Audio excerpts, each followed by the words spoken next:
Whoa. Yeah. Gun? There's all sorts of blood in here. She's in there.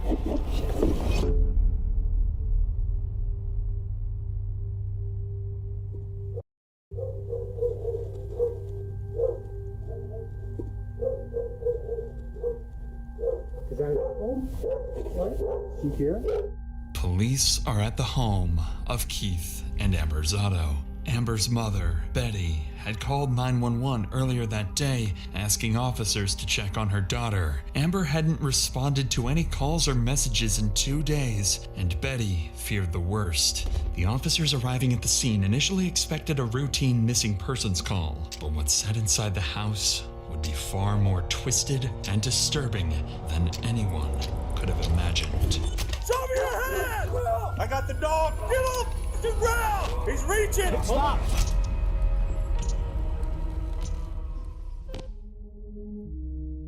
When police first arrive at the Zotto home, they encounter something strange. Only Keith and Amber's children answer the door, claiming their parents are gone and they don't know when they'll be back. This alarms the officers, so they decide to call Betty, the person who originally dialed 911, hoping she can shed some light on the situation. But what Betty reveals to officers would quickly transform this simple welfare check into one of the town's most disturbing mysteries yet. Hello? Betty, it's Officer Crowley of Aurora Police Department. I'm at the Milan Circle address. I'm talking to the kids. What's your relation to this family, just so I know? I'm their grandma. She didn't take her truck because you can see it in the driveway. Yeah, I was wondering about that. Her phone, the bank card is still in the house. Yeah. Betty, how many times do you think she's done that? Well, she's come over to my house. Oh, 3-4 times this year. All right. But it's always been for a day. So what I'd like to do is start where we always start, and that's the last place she was seen. I don't want to ask these kids for permission to go in the house, so I may have to call your son-in-law, talk to him on the phone, and see if he'll give me permission to go inside. Betty would mention that she had been to the house earlier that day and noticed a few strange details. Amber's car was still in the driveway of the home, and her phone was left inside the house, as well as all of her credit cards and important documents. These minute details would prove to be much more important later on. Shortly after this call, Betty and her husband Ronald arrived at their daughter's home to meet with the police. It's here where Betty would reveal what she believed really happened to her daughter. Hey, I'm Officer Crowley. Thanks for coming out. So I called him, but I left him a message. He didn't pick the phone up. So I can't just go inside without a warrant. I'd either need a warrant or his permission to go inside the house. And that's not your residence, and I can't ask you for permission. Obviously, the kids are too young for me to ask for permission. So just want to do it the right way before anything else, if that makes sense. Yep. When's the last time that you saw your daughter? Saturday afternoon when I came to pick up the kids. They spent the night with me Saturday night. Was there any problems at that point, or was it No. just pick the kids up? The kids are going to stay at our house for the weekend. Everything was fine. She said, I hope you feel better. We'll see you tomorrow. Okay. It's pretty. Had there been any drinking at that point? There Oh, that you heck heard no, this? they No? drink in the evenings. Okay. Yeah. And then no sign that there had been any argument or anything No. like that. No. Okay. As you can see, I don't No, want you to that's think all that I right. jumped to any conclusions, but I'm just trying to put like a kind of a piece of timeline and kind of behavior as well too. According to Betty, the family typically had dinner together on the weekends, and although Keith and Amber occasionally argued, things never turned physical, at least not to her knowledge. But with no parents home, officers still couldn't legally enter the residence, so they continued speaking with Betty, hoping she'd reveal something that could explain Amber's sudden disappearance. Betty explained that Amber was highly active in the community, volunteering at her children's elementary school as the treasurer of the parent organization, and everyone around town knew her as a family-first mother, spending most of her time with her children. That's why Amber's disappearance was so puzzling. It simply wasn't like her to spontaneously leave her kids alone. But this confusion would only heighten when Betty showed officers something that made the case even more unsettling. A note suggesting Amber might have harmed herself. The note is what concerned Do you mind if I read that? I don't have a problem with Is this it. a copy of it, or is this? Yes, I made a copy. I don't know if this is the original. Okay. I didn't want to. Just from my report, I'm going to have to take the original for evidence for property at some point, okay? Okay. But I'm going to sit and read this in the meantime. The note Betty had discovered earlier read in part, I haven't been the best wife. I deserve everything and all the horrible thoughts you think of me. I have always had it in my mind. Make sure my mom has to identify my body. Everyone would be better off without me. At first glance, the note appears as a tragic, heartfelt goodbye. Amber seemingly detailing years of self-doubt, despair, and emotional pain. But something about this note didn't align with what police knew about Amber. According to her mother, whenever Amber and Keith fought, Amber always stayed at her parents' house and had never just disappeared. Certainly not without contacting her family first. And although Betty clarified that her daughter had a history of self-harm ideation and emotional struggles, the note's tone sounded off. Especially the disturbingly specific instructions for her own mother to identify her body, which seemed strangely cruel. To investigators, these unusual details hinted at the chilling possibility that the note wasn't exactly what it appeared. They began to suspect Amber might not have written these words freely. Something wasn't right. So based on these signs, officers decided to speak with Betty again, this time on the oddities found inside the note. Do you think it's something that, would he harm her in any way? Would you have any either information or inkling that that might happen? No, okay. If she had walked away, I mean, I'm just wondering where else or how far she could have gone. She has walked to our house. We're in 70. Yeah. When she's been drinking and I understand, of course. she's made it that I agree. far. That's why I'm so concerned. That's right. And that's where, that's why I searched Sunrise Park, because that's the closest park to here.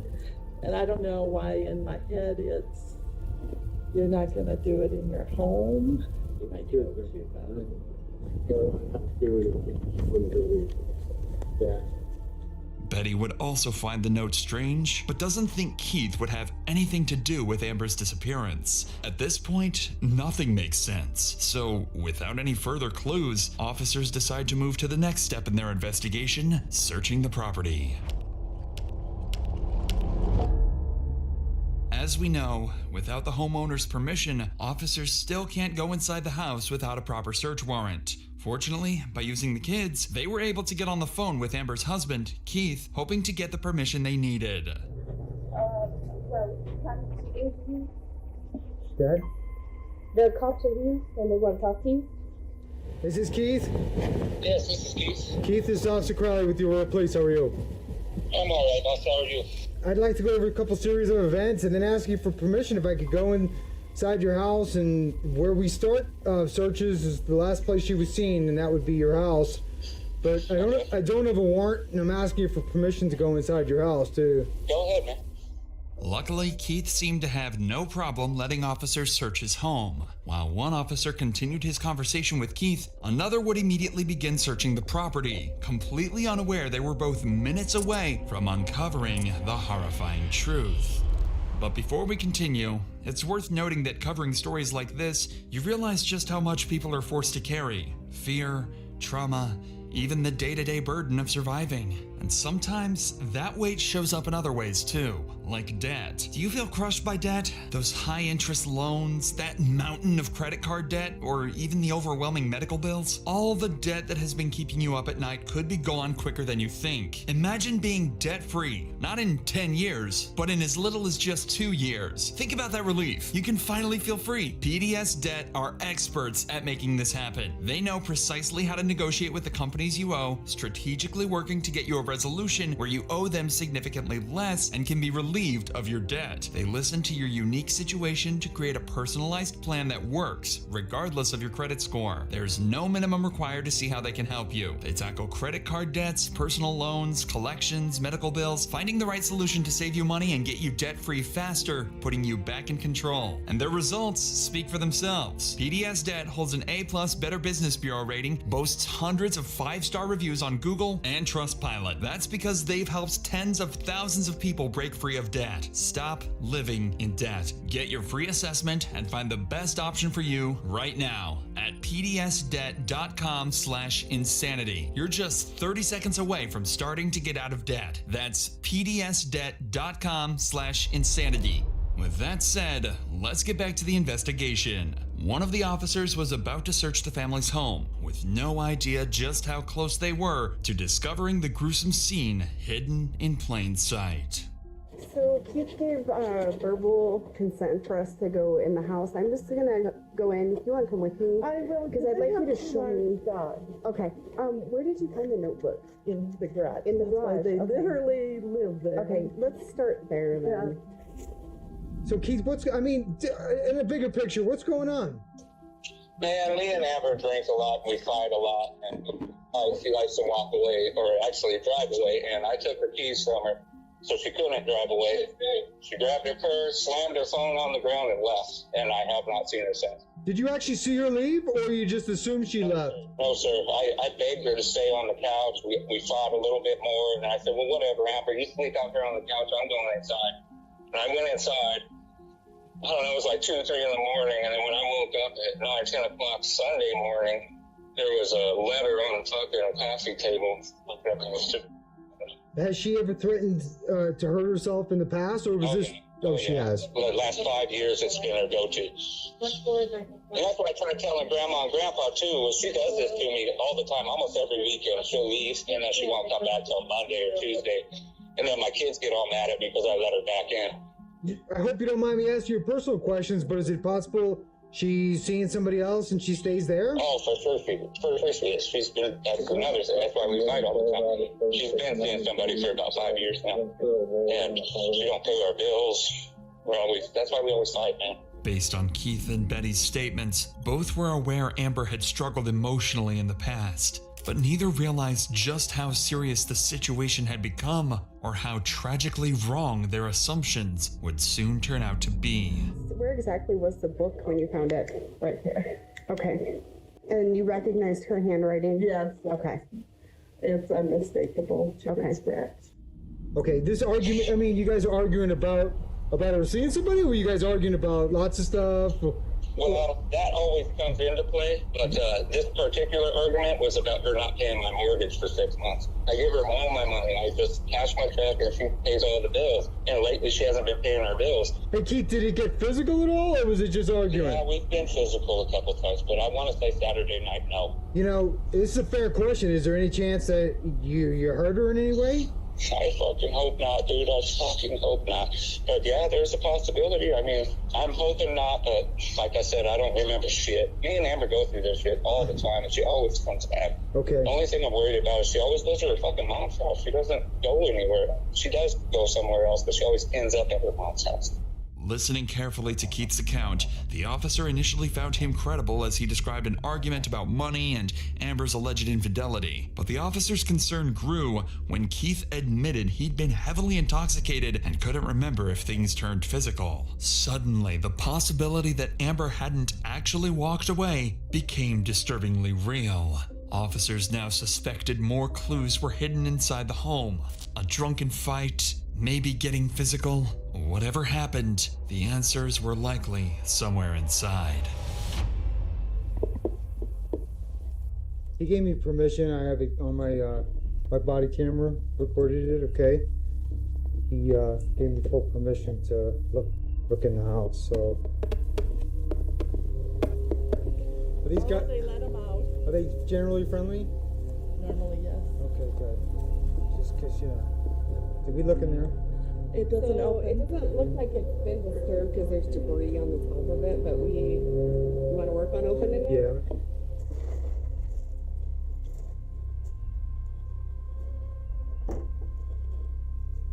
Gloves.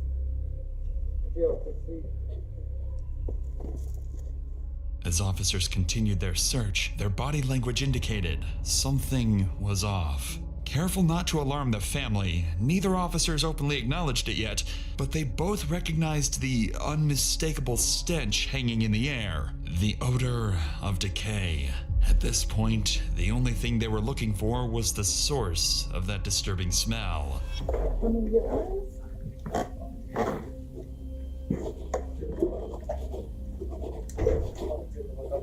Is that finished off up top?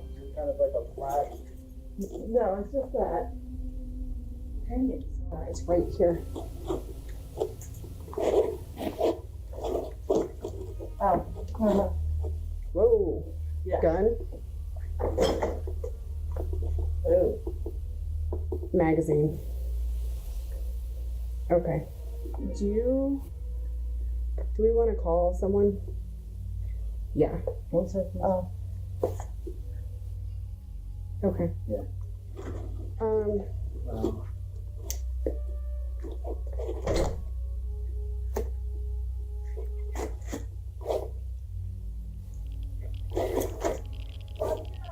We'll have you stay inside, please.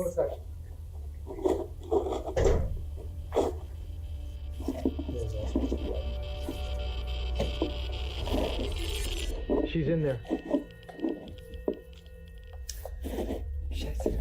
Inside the trash can in the garage was a gun, and underneath that was Amber's decaying body with a gunshot wound to the head, discarded with the rest of the garbage. This was now a crime scene, and police immediately began to suspect that this was far from self-inflicted. But when I searched the house, my fear was, something funky. I looked in that trash bin. Okay. There was nothing in it. Well, when was that? When did? I was here about 9 a.m. Okay. There was not, I would have noticed that. Okay. The top was the carpets, and because of the smell, I literally I'm just gonna too many stay here. forensic files. It was not there. So somebody's been here, Okay. and the kids were sleeping, and they are unaware of being here. Okay. But so somebody Okay. did that. Okay. Ready? Yeah, partner, what's your first name? Ron. Ron, can you get the kids and just go wait in your house? Strangely, although Betty had noticed the same foul odor of decay earlier, she didn't realize its implications, instead believing, or perhaps choosing to believe, that all this concern was simply because of the firearm police discovered in the trash can. Betty didn't know it yet, but her statement would soon cast serious suspicion on her, making detectives question whether she herself had played a role in Amber's death. For now, though, officers had to secure the area and move Amber's family away from the gruesome scene. I don't want the kids to see. I mean, this isn't nice. So if you lift here, I mean, obviously there's a gun there, but if you lift here, you can see her foot. She weighs about 160, 170 pounds. Right there, where your hand is. See? There's the body. Yeah. So I called Reno. He's calling MCU, and I know he sent you too. While officers waited for the Major Crimes Unit to arrive and process the scene for forensic evidence, they began to grapple with several troubling inconsistencies surrounding Amber's family. Keith had admitted to being heavily intoxicated the night Amber disappeared. He couldn't say for certain whether his argument with Amber had turned violent, only that things had gotten heated, and that much of the night was a blur. But Keith wasn't the only one officers considered a suspect. Amber's mother, Betty, claimed she had checked the trash can earlier that morning and had seen no sign of Amber's body or the gun. Yet, just hours later, both appeared right there in plain sight, exactly where she swore she'd already searched. Even stranger to officers was Betty's demeanor. Despite the horrifying situation unfolding around her and the possibility that her daughter had taken her own life, she remained unusually calm, at times even casual. And then there was the note. Supposedly written by Amber, its wording struck investigators as strange, too composed, almost performative. Still, in a situation as dark and desperate as contemplating suicide, people sometimes write in ways that defy logic or expectations. At this point, everyone's stories seemed suspiciously incomplete, and anyone could be responsible in the eyes of detectives. Investigators started realizing that Amber's murder might be far more complicated than they initially thought. So, to investigate these disturbing possibilities, police knew they'd soon need to sit down with Amber's family and carefully interview each member to uncover who might be hiding something. But before doing that, officers needed to finish one crucial step: a final, thorough search of the Zotto home, carefully looking for any signs of violence or attempted cover-up. And And sure enough, it didn't take long before they started noticing blood spatter throughout the house. So a lot of these carpet pieces, I wonder if the carpet went all the way back. Or, I didn't see like spatter. I know, right? So the book was right here. There was space open with the last page showing, and that bill was on top of it. No red pen.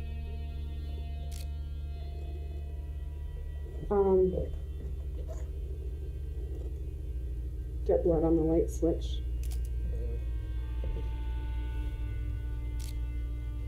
We've got a lot of blood on the sink.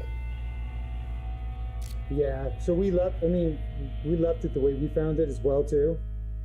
The way the door was when we searched. But yeah, she found a little bit of obvious blood in the kitchen and the sink as well too, so. Within minutes, officers found clear evidence that something violent had occurred before Amber's body ended up in the trash can. Their first sign that foul play was likely involved. Additionally, the Major Crimes Unit documented critical forensic evidence, including the silver revolver found over Amber's concealed body, blood spatter around the trash can, and debris deliberately placed to hide her remains. Despite these findings pointing towards foul play, detectives still needed clarity on whether Amber's death was a premeditated act or the result of a heated argument that spiraled violently out of control. But they had two major issues preventing them from answering this crucial question. First, Keith was nowhere to be seen, and his phone had gone completely unreachable. Second, and most important, detectives had yet to determine exactly who was responsible, because at this point, several people remained under suspicion, including Amber's mother and even her own children. Police didn't know it yet, but in the coming hours, these questions would be fully answered, and the case would take a completely unexpected turn. So, to fill in these gaps, all of Amber's closest family members were transported to the police station for questioning. Detectives hoped they could uncover each member's potential motives, credibility, and who was hiding secrets, and finally reveal who might actually be responsible for Amber's murder. I don't want to falsely alarm you, but I also believe in being as honest as we can with loved ones. We may have found Amber. No. Yeah, but we're not completely sure yet, Ron. Just do it. Just do it. We're not pointing fingers or making accusations at this time, but is there any reason Keith would hurt her? I don't know. I really don't. I wished I could tell you more. I don't. Either accidentally or intentionally, would he hurt or kill her? If he were to mistreat her, would she protect him? She probably would. So I went out there and I seen the letter, it was a 4.5 page note. And it's very important. I looked in that trash bin. Okay. It had an ungodly trash odor, honestly. But I tried to, there's some carpet squares were on the top. I tried to lift up, make sure there was nothing under it. Okay. Not that, I don't know what I was expecting, but I did. So I absolutely looked in that bin. Okay. And that'll be important. And didn't see anything, and I went out. Let's talk a little bit about, I guess, the fighting and do you know why? Yeah, I do know why. Okay. My mom cheats on my dad, and she's not good at it, I guess. Okay. And so he finds out, and then they just go at it because she tries to lie about it. Okay. He has evidence of her doing it, and so it's yeah. Okay. And the last Saturday is in just a couple days ago? Yeah, last Friday was the last time I seen her. Okay. Did you talk to her at all on the phone or anything? No, she came over for dinner because my grandma was cooking dinner, and she came over, and we had dinner, and then she left, and then, yeah. And then you were there from Saturday. Friday all the way to Sunday. Okay. After speaking with Amber's family, investigators finally had some clarity. Betty remained adamant she'd checked that trash can that morning, insisting the gun and Amber's body weren't there, which made her case seem more suspicious. Meanwhile, Amber's father, Ronald, was shocked by his daughter's death and found it was hard to believe Keith was capable of harming her. As for Amber's children, Annabelle explained they'd both been staying at their grandparents' house during the weekend, clarifying why they didn't hear the gunshot that ended their mother's life. However, Annabelle's unusual calmness and detailed awareness of her parents' unstable marriage raised some concerns about exactly what else the children might know or could still be protecting. After concluding the interviews, investigators were preparing to search for Keith Zotto, the one critical piece still missing. But just before they could act, they received unexpected news from Keith's sister, Susan Russ. It turns out Keith had visited her just hours earlier, and what he confessed would finally expose the horrifying truth behind Amber's murder.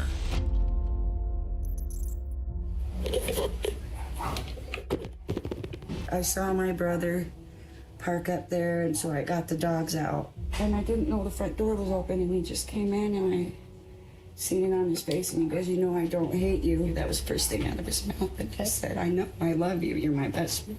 Okay. And then I said, "It's Amber that's trying to keep us apart." Okay. And he just looked at me, started crying, and he said, "Oh my God, what did you do?" Okay. And I asked him if Amber was okay. And then he looked at me and he said, "You know what? I don't remember anything." Okay. I just remember waking up and seeing her. Okay. I asked him what the hell happened to tell me what he did. Okay. He said they had been drinking and fighting all night. Okay. It was over money, I guess. Keith opened some bills and found out that the house had been foreclosed on. Okay. And then Amber pulled out the gun and he hit my brother with it. And then Keith said he took it away. And it just happened like that. He said he blinked his eyes and that was it. He said I blinked my eyes too and I opened them and I seen her on the ground.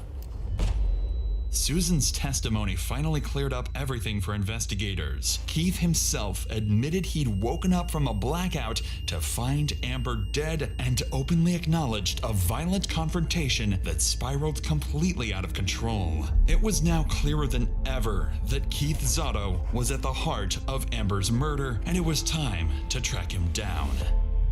Just a couple of hours after detectives left Susan's house, Aurora police received a call they never expected. Keith Zotto had surfaced at his sister's house again, ready to surrender. By now, officers knew Keith had already killed once, and for all they knew, he was still armed and dangerous. So they came prepared. A SWAT team descended upon the location, ready to take Keith down if he made even the slightest wrong move.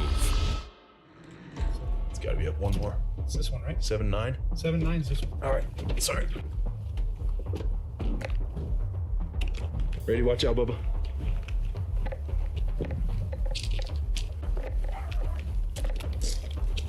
Show me your hands! Front door. Ma'am, come to me. Going out. I see him. I see him. Come to me. Going out. Turn right. Point to me. Come to me. I got a guy out. Gotcha.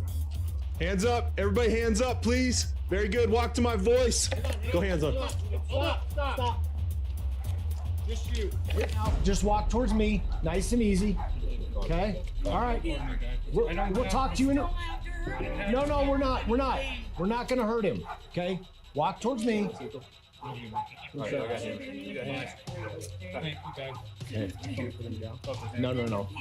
Just keep walking. Walk towards this guy. Very good. You good, man. Very good. Very good. Very good. Right here. There you go. Sit right there, man. Yes, sir. Long guns. Yeah, feel free to go ahead of me here.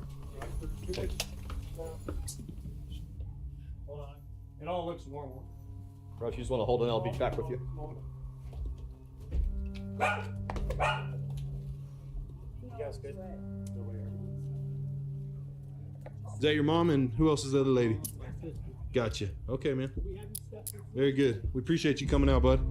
We'll explain it all to you, okay? Okay, buddy. Okay. Okay, there you go. Remember much.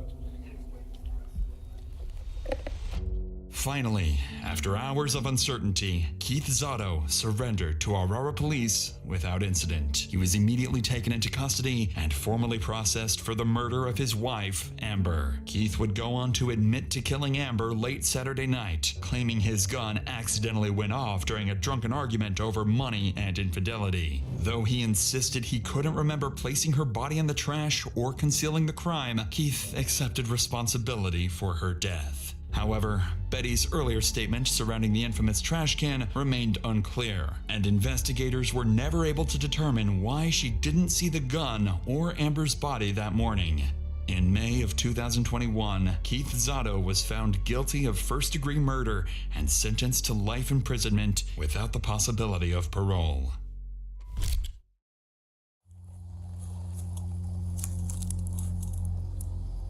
Oh shit. SO389 dispatch. I've located the body. The scene's about 50 yards on a trail. This lone cop just discovered a dead body in the middle of the woods. What is that? Sounds like it's heading this way. I feel some knife up top of the body, carving the blood of the place. 10-4, signal 7. Please send another unit to my location. What he doesn't know yet is that the lifeless man in front of him has been tortured for hours by the twisted man hiding in this very forest. Whoever did this, that's fresh. There's a little eyeball right here. That's some creepy shit right here. Smell this right here. You don't smell gas right here? Yeah. Are they gonna torch him? I'm not sure what it is, but I've got movement east of my location in the woods. There's something moving around back this way. He carries 3 or 4 knives on him. He thinks he's Rambo. You're what? I'm just like a god. It's December 23rd, 2022, and Officer Azure has just received a 911 call from a distraught man reporting that he's found his best friend's lifeless body in the middle of the Lake Jackson forest. Officer Azure, along with a group of first responders, quickly arrive at the scene. That's my friend, man. Okay, y'all stay right there. Here they encounter Jamie, the 911 caller, and his best friend Robert, both of whom urgently want to show the officer where their dead friend is. Considering the serious circumstances, Officer Azure decides to follow Robert into the forest despite being alone. 389, I'm 10-12 with him. Just give me a minute. I'm 10-12 with 2. I'm head down to take a look. 361, if you want to come down, and 56 with the EMS in the back. I'm headed down to the scene. We're gonna go back that way about 50 yards. Okay. 50 yards. When I walked in the bridge, Yeah. knife was laying on the ground. There's no blood on it. Did you touch the knife? I did pick up the knife. Okay. Well, we're gonna need to get fingerprints from you, okay? No problem. I walked by the tarp, and you couldn't see James. Okay. And then Alan walked by the tarp and goes, "What's that?" And he picked the tarp up with his sticky gun in his hand, and James was laying there face down, and I dropped the knife and we left. Okay. All right. Well, we're gonna need to get a very detailed statement from you, okay? Yes, sir. Just because. I understand. Well, the thing is, I'm not accusing you of anything, but you have to be ruled out. You see what I'm saying? 100%. At this point, the officer can't yet confirm Robert's story, but with a dead body reported, he has no choice but to push deeper into the woods. However, alone with a suspicious man he's just met and a killer who could be lurking nearby, the officer knows he must proceed with extreme caution. You just hang on down right here for me, okay? Let me get up there and take a look. Which one? Right here, playing. Oh, shit. Okay. And then, can you please look in that back tent, please? All right. Where's the knife? The knife's on the left-hand side of him. Okay. On the ground. He's got a white belt.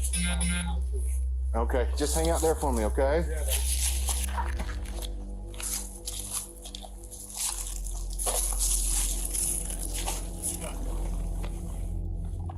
Jamie was telling the truth. Wrapped inside the tarp is the body of James Leidendecker. He's lying naked in a pool of his own blood, covered in cuts and scrapes. Realizing the severity of the situation, Officer Azure immediately instructs Jamie to head back while he investigates further. That's when Officer Azure begins to hear some unsettling noises.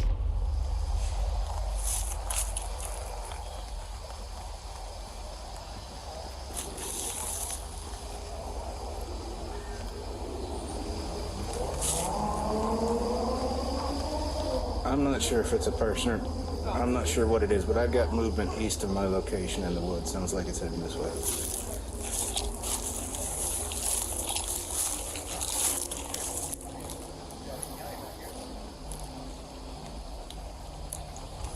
Hey, LT. Fortunately for Officer Azure, backup arrived just in time, providing some relief from whatever might have been lurking in the forest.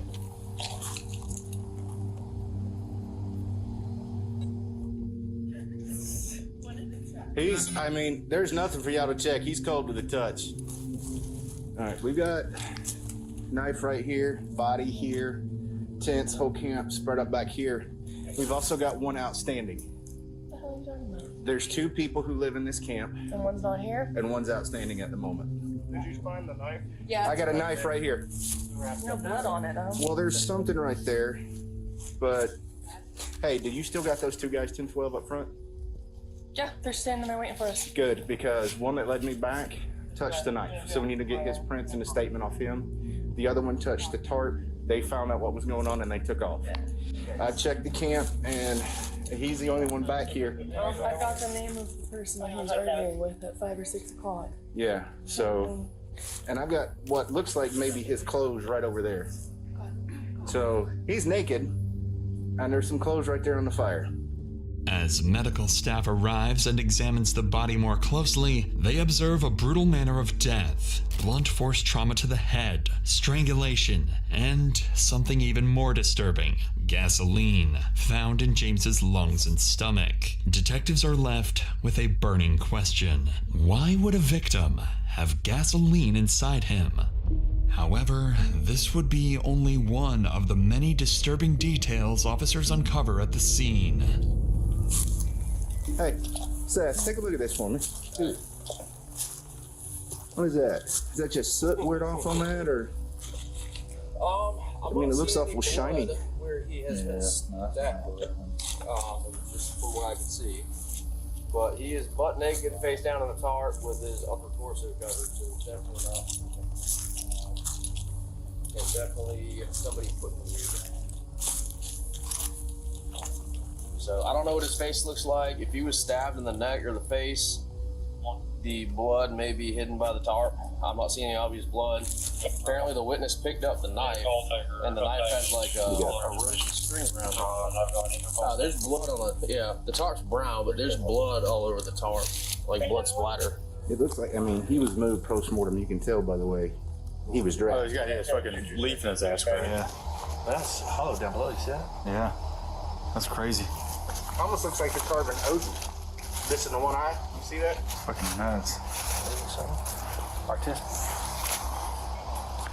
Smell gas. Smell gas? Oh, they had to cut that with a chainsaw, right? And it looks like. You can smell gas right here. Yeah. By now, officers were certain they had a murder on their hands. The injuries to the body, the bloody knife, and the presence of gasoline all point to one thing. This wasn't just a killing, but a calculated act where the victim had likely been tortured for hours. With this in mind, officers would return to question Jamie, the man who had originally called 911, and what Jamie reveals would soon lead investigators directly to the killer.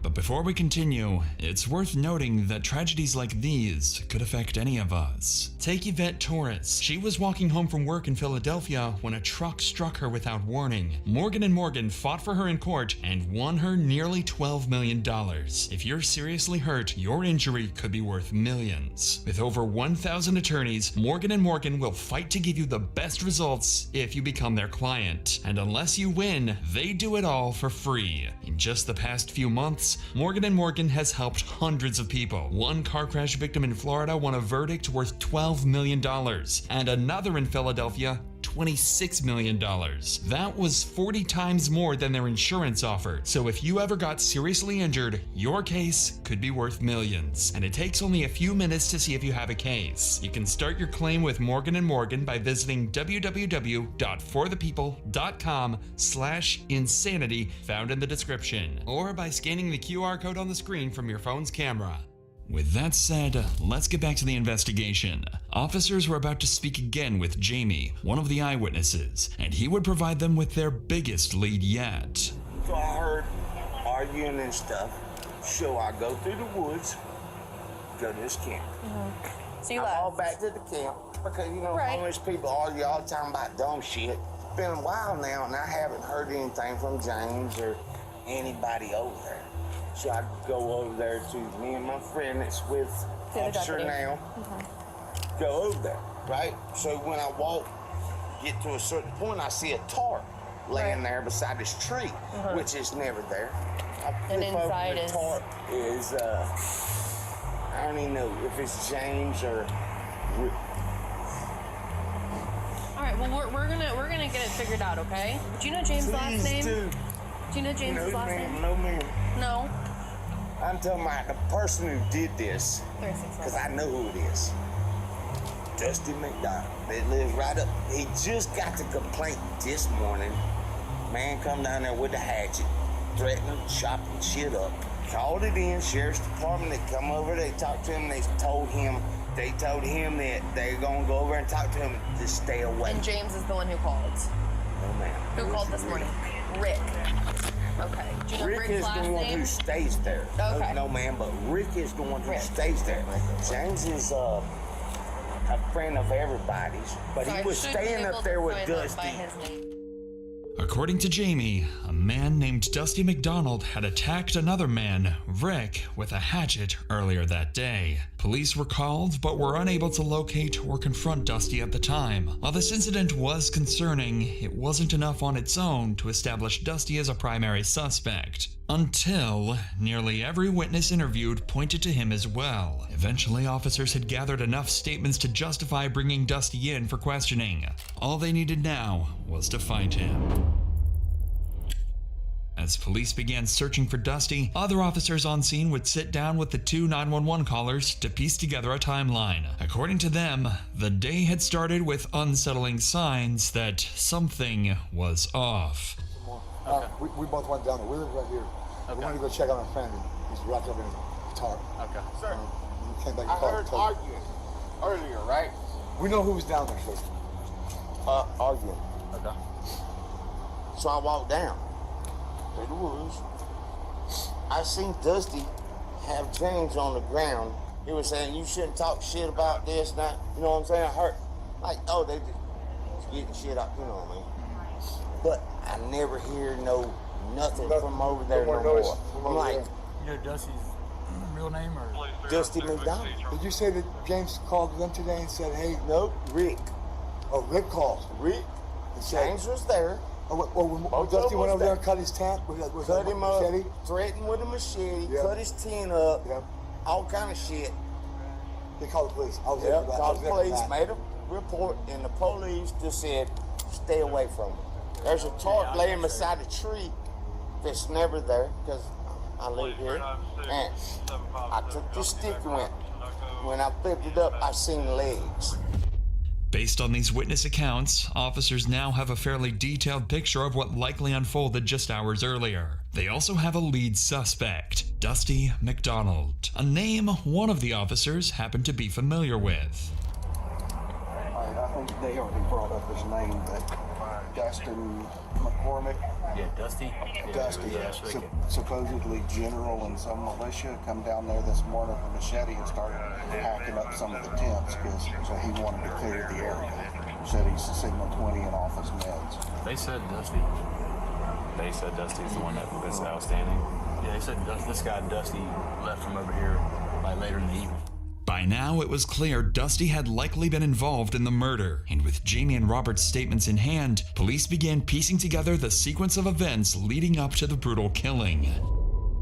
Earlier that day, Rick, another man who lived at the camps, had called 911 claiming a Dusty McDonald had slashed his tent with a machete while searching for a man named James, even threatening him in the process. Later that afternoon, Dusty managed to find James, and witnesses reported hearing arguing from the camp. When they checked to see what was going on, they saw Dusty on top of James, wrestling and yelling. It didn't appear to be anything more than a heated argument, so they returned to their camp. However, hours would pass, and nobody had heard from James. Robert and Jamie began to worry and decided to go looking for him, and that's when they found a blue tarp covering James's lifeless body. Nearly all witness accounts lined up perfectly with this timeline of events, making the next step for officers clear: arrest Dusty and bring him in for interrogation. Fortunately, since officers had begun the work of locating him earlier that day, they already had Dusty's address. Soon after, they surrounded the house, ready to move in. I don't know if that's him, but there's somebody. Sheriff Office, put a knife down, man. Come on out. Come on out. Come on out. I don't have anything in my hands. Okay, come on. Please, I don't Come on. have anything in my hands. Come on out. I'm right here, sir. Come on out. Dude, I'm right here. Dusty. Okay. Dude, yeah. Turn around, put your hands behind your back. Dude, the man just tried to light me on fire, dude. Y'all know what happened down there. That man tried to light me on fire, man. It's all on surveillance, dude. Listen, Dusty, you try to do things stupid, the dog's gonna bite you, understand? No, I'm not even armed, sir. Look at there. I'm not armed at all, sir. Sir, man just left my house and tried to murder me down there and light me on fire. Dusty's behavior would be bizarre from the start, immediately insisting that James tried to set him on fire and that the officers, quote, already know what happened down there. Whether he's trying to claim self-defense or is just completely unhinged is anyone's guess. Sorry, walk this with me. Yeah, dude, sir, you know what happened down there. That's what we're trying to figure out. Dude, the man tried to light me on fire as I came. Okay, just listen. Okay, we've got one side. Right? That's why you need to come with us. Okay? I know you are. With the supposed killer in custody, officers concluded the disturbing on-scene investigation and began preparing for interrogation. If Dusty was their killer, given what had been done to the victim's body, it pointed to someone deeply disturbed. That suspicion would soon be confirmed. By now, Dusty had already raised serious concerns. He had slashed Rick's tent and threatened him. On top of that, multiple witnesses had just reported seeing him argue with James hours before the murder. However, despite how clear things seemed, there was one major complication. Dusty was claiming self-defense. He alleged that James had thrown gasoline on him and threatened to set him on fire. This wasn't a claim detectives could easily dismiss, especially given the distinct smell of gasoline at the scene, meaning there was a possibility he could get away with his crime. Even though it's clear who's behind the murder at this point, Dusty's story now carries a shred of credibility. Detectives have one goal: to break that story, either by disproving his self-defense claim using witness statements or, ideally, by getting a confession. Either way, the investigation is about to get a lot more complicated. To move forward, detectives start by bringing in people from the encampment who knew Dusty well and interacted with him regularly. If Dusty had a pattern of violent behavior, these individuals were the most likely to have seen it firsthand. My goal here is to kind of get, from your perspective, kind of what you saw, what you heard. He ain't really been fucking with me at all. I ain't never had no cross words. He's always insistent, oh, come up there and do your laundry and all that shit, you know. Come up there and get a shower. That's what it was. Come and get a shower. Come get a shower all the time. So I fucked up and got a shower and get him $2 afterwards, you know, just a gesture. Rick explains that Dusty often offered showers and laundry to homeless individuals in the area, sometimes charging a small fee. This catches the attention of detectives. These seemingly generous acts may be a part of a larger pattern of manipulation, a way for Dusty to assert control over the homeless community. It's a detail that could support their efforts to build a stronger case against him. I tried my best to get along with him. You know, he had a shower that we all used, you know, sometimes try to keep him good with him for those reasons and stuff, you know. Yeah, I get that. Never, my wildest dreams that I think he was capable of murder, and that's the honest truth. I was just over there basically using his necessities like we all were. You know, Oh, yeah. He got a chance to, you know, shower, usually offered it. That's his way of making friends with us, I think. I had stayed with him before and he kicked me out.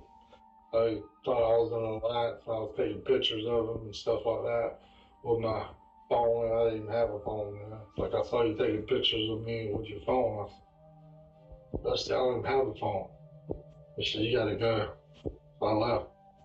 That's that. Dusty lives in a house near the homeless camps, a property owned by his grandfather. At first, much like Rick, Busby describes Dusty as someone who seems generous, allowing members of the homeless camp to use his home for basic amenities. As investigators continue interviewing members of the homeless community, a more troubling picture of Dusty begins to emerge. He has a history of strange and violent behavior marked by paranoia and delusions. However, officers face a challenge. The interviews so far have been too vague, highlighting patterns of behavior but lacking concrete details to build a solid case. This leads detectives back to Jamie, the original 911 caller and the person with the clearest recollection of events so far, and he's able to offer meaningful insight into who Dusty really is. Mr. Allen, my role here in all this, it's just kind of to get from your perspective, your side of things, what you saw, what you observed. Man came to my camp last night. I used to stay up there with him. He's a violent person. Okay. His papa always wanted to let me stay there because he's the one that owns the property.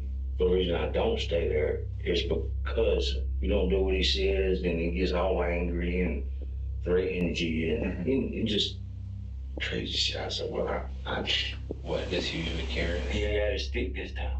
But he's either got a stick, a machete, or a knife. He carries like 3 or 4 knives on him. Machete, sticks, he's like, he thinks he's Rambo. While Dusty had a reputation as a bully who routinely harassed the homeless community, no one expected his behavior to escalate to cold-blooded murder. His so-called generosity, offering his home for showers and laundry, masked a deeper need for control and manipulation. The same people he claimed to help were also the ones he intimidated and threatened, revealing a warped sense of power and superiority. In the end, this contradiction may have set the stage for the gruesome murder. When Dusty was brought in for questioning, his demeanor was strangely calm. At this point, he seems to believe that he is seen as a victim of an attack by this homeless man. He didn't seem like he was in his right mind at all. Detectives were hoping to learn about Dusty's side of the story, but instead were met with, well, a lot of nonsense. You know I'm an owl, right? You're what? You know I'm an owl, right? Okay. You know what that means, right? Yes, sir, I do. Okay, thank you. Golly. Thank you. This Oh, has been a really hard day. Sir, I waved all around the a long time ago.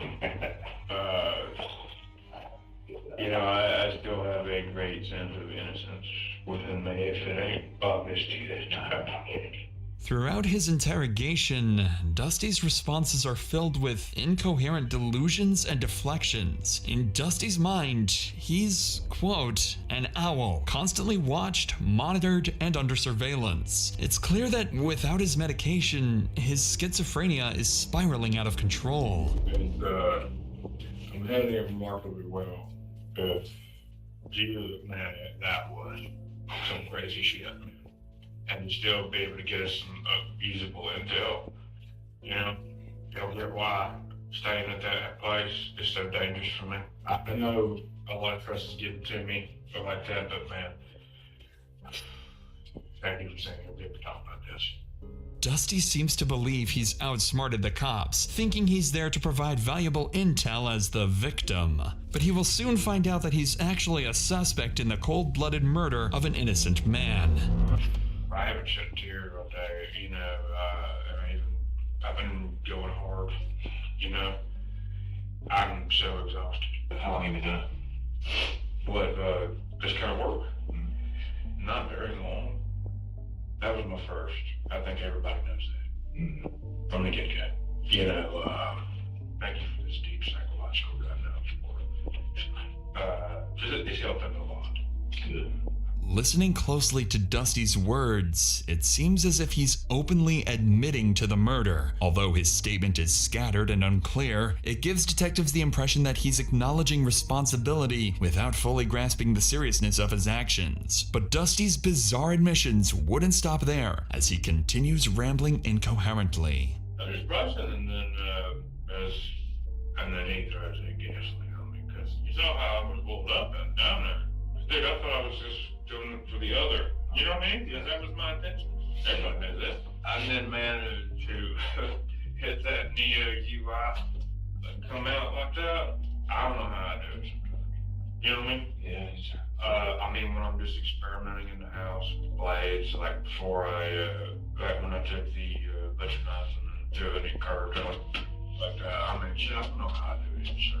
I just know with my beautiful mind that it's a three-way. Yeah. You know, it's the photographic, the audiogenic intake, and then the living intake. Yeah. You know, if y'all don't ever think I'm so amazed that I'm just like, God. Man, I never thought it would be something like that, but my God, what that thing was. While Dusty's ramblings could be interpreted as an admission that James was his first murder, the statement is buried in a mix of delusions about retinoids, his photographic memory, and other incoherent claims. The detective picks up on this and pushes further, trying to separate fact from fiction in Dusty's fractured account. For me to verify everything that I can see elsewhere, I'm trying to. I know you're not mad at me. That's just, I don't want you to think I'm asking questions. So many others like think my personality is, I can't talk to people. I can do it. But I don't want you to think I'm being an expert. I am very relieved that we were having this conversation. Dusty claims he's not mad and that people don't understand how he communicates. This shows he might have a twisted view of himself, possibly because of paranoia, delusions, or mental illness. What's strange is how calm and relieved Dusty seems. Most guilty people would be nervous or scared during an interrogation, but Dusty is different. He seems to still believe he's the victim and doesn't grasp the seriousness of his actions. Instead of taking responsibility, he thinks people just don't understand him. This becomes even clearer when Dusty asks one final question to the detective. Will I be able to go home? I'm going to figure that out. Yeah, because am I going to jail or we're going down to dance? We're going to have to figure that kind of out because you know how this thing kind of goes from here. I guess. I'm going to come talk to you about it. Just look, okay? After this bizarre exchange, the detective had heard enough to know it was time to wrap up the interrogation. Dusty's lack of remorse and distorted grip on reality made it clear they were dealing with someone who didn't fully understand the weight of his actions. According to the pathology report, the victim, James Leidendecker, was subjected to horrific torture before his death. His body showed severe blunt force trauma, including cuts, bruises, and fractures to his face, nose, ears, and mouth. His eyes had severe bleeding, and many of his teeth were broken. The injuries also extended to his neck, with heavy bleeding in the muscles and a broken hyoid bone, suggesting he had been strangled. His torso displayed several broken ribs, and internal bleeding was found in his chest and abdomen. One of the most disturbing details from the report was that James had been exposed to gasoline. His skin had begun to slough off in areas, and a strong smell of gasoline was found on his arms, thighs, and hands. Gasoline was also detected in his lungs and stomach, indicating he had inhaled and swallowed it before he died. This made the murder even more gruesome. Dusty was processed for forensic evidence and transported to the Leon County Detention Facility. The witness statements, his vague confession and the forensic evidence from the scene were enough to formally charge him. Dusty McDonald was charged with 1 count of first-degree murder, and as of this video's upload, his case remains ongoing. Alright, here's the deal. You're being charged for murder. I never put my hands on it again. This is 37-year-old Nicole Woodard. Just 48 hours ago, police discovered her husband, Daniel Rayburn, brutally beaten and deceased in the yard of his own home. Neighbors said that they heard some subjects arguing and possibly 1 gunshot last night. At first, detectives believed this tragedy was the result of a robbery, but they would be horribly wrong. As the weeks-long investigation began, detectives would uncover a toxic relationship and a twisted conspiracy with Nicole at the very center of it all. Whose DNA is going to be on that gun? Now's the time you need to tell me, because there's not going to be another opportunity. On July 4th, officers in Dublin, Georgia received a disturbing call. A passing motorcyclist reported seeing a motionless body on the front lawn of a nearby house and urgently requested a welfare check. When first responders arrived at the scene, it quickly became clear the man was already beyond saving. How y'all doing? All the blood come across his arm right there. He's laying like somebody, he was attacked or shot or something.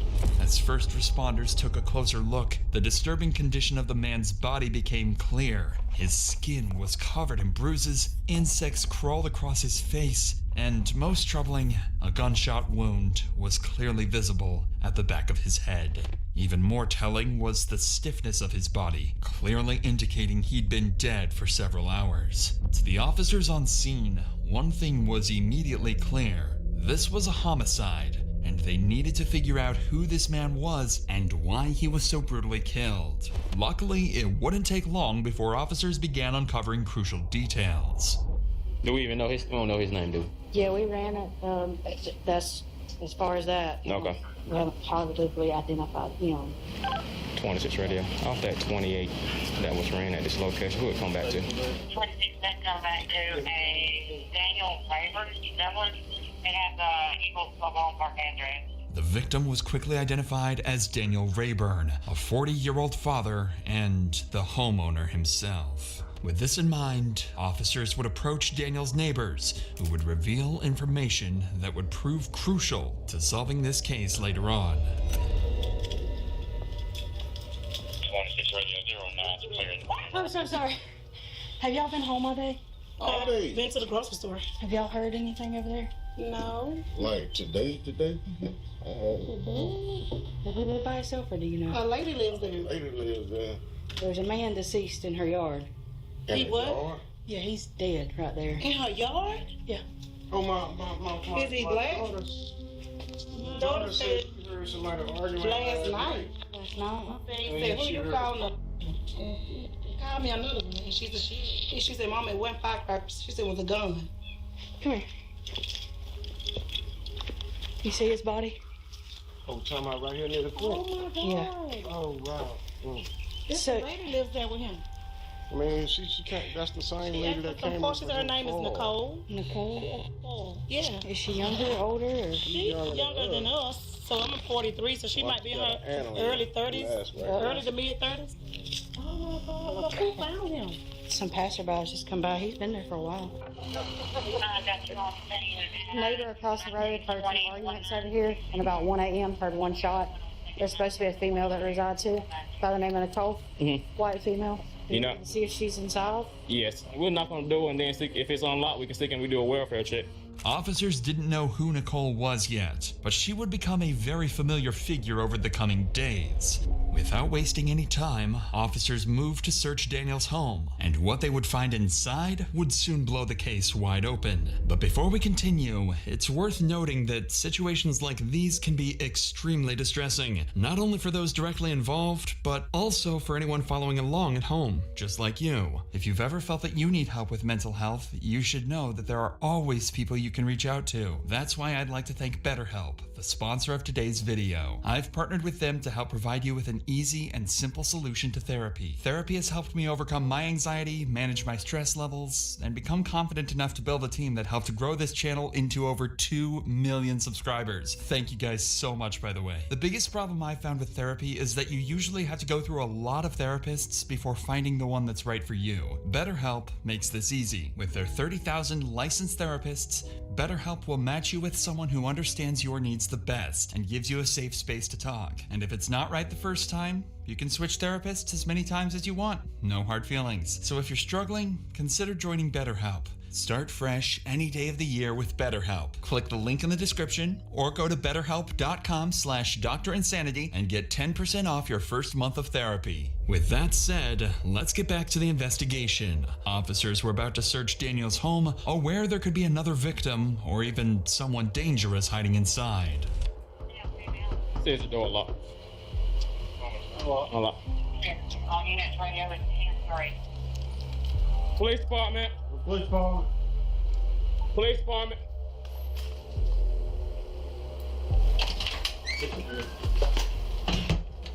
Alright, so female's gone. You got a female name? Clear. All we know is it's a white female by the name of Nicole. Yes. Right here.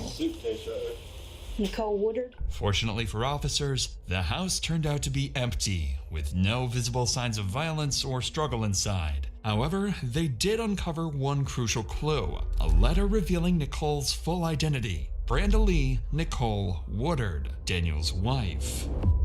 This discovery immediately opened up new leads for investigators, but officers were about to catch another clue. One of the paramedics on the scene would recall encountering a woman with the exact same name just hours earlier. What y'all know about it? I don't think the neighbors saying that they heard subjects arguing last night and a possible one gunshot. Ain't seen it here or? Yeah, they said it's supposed to be a white female staying with them. First name by Nicole. We went in and cleared it. Nobody ain't in there, but it's a letter in there with her name on a piece of paper with Nicole Woodard on it. That name, we just picked up a person at Applebee's with the same name, 37 years old. Had a seizure, throwing up. According to the paramedic, 37-year-old Brandalee Nicole Woodard had been working at a nearby Applebee's when she suffered a seizure and was rushed to the ER earlier that day. To detectives, this timing felt a little too convenient. Nicole's medical emergency occurred just hours after Daniel's brutal murder, potentially giving her an alibi to distance herself from the crime. If this was, in fact, Nicole's plan, it wouldn't work out very well. Officers were now able to easily locate her at the hospital and question her regarding the actions leading up to Daniel's death. Since her injuries were minor, she was quickly transferred to the station for questioning. Did he have any friends that came over to visit? Once in a blue moon, we'd go over and hang out with Tim and Sylvia, but we hadn't seen them in a couple of months. Other than that, you can't tell me anything else that you might know? Because he was out in the yard, when he was found in the yard this afternoon, before they called, about the time after they called you.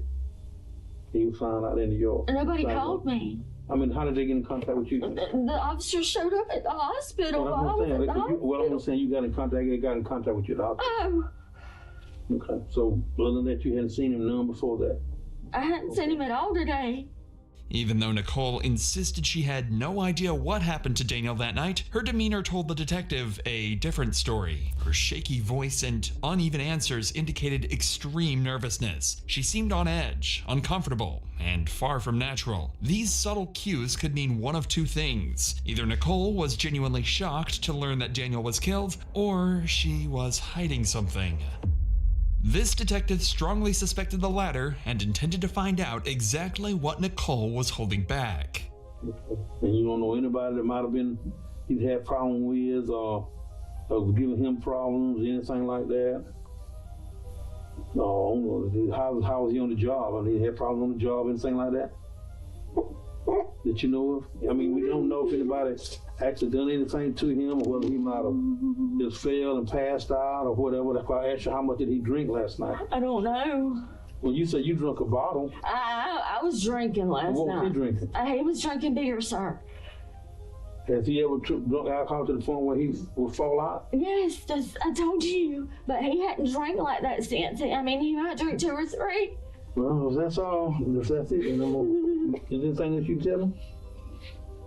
According to Nicole, she and Daniel had been drinking the night before when a verbal argument escalated into a physical altercation. However, she still insisted that he was alive and well when she left. Ultimately, detectives weren't able to get any useful information from Nicole and had no choice but to let her go. However, unbeknownst to Nicole, this was only the beginning of a very long week. Back at the crime scene, officers continued collecting evidence to determine who had been at the home at around 1 a.m. Now, with a search warrant in hand, officers moved into Daniel's home, hoping it would hold the evidence they desperately needed. Go ahead and lock this door back. I know the pastor out there, Danny, he said he's been counseling them. I guess they've been. Oh, they didn't have a problem because he said that he told them everything we do good. Looks like she cleared her stuff out. Yeah, that's why I ain't seen no female stuff in there.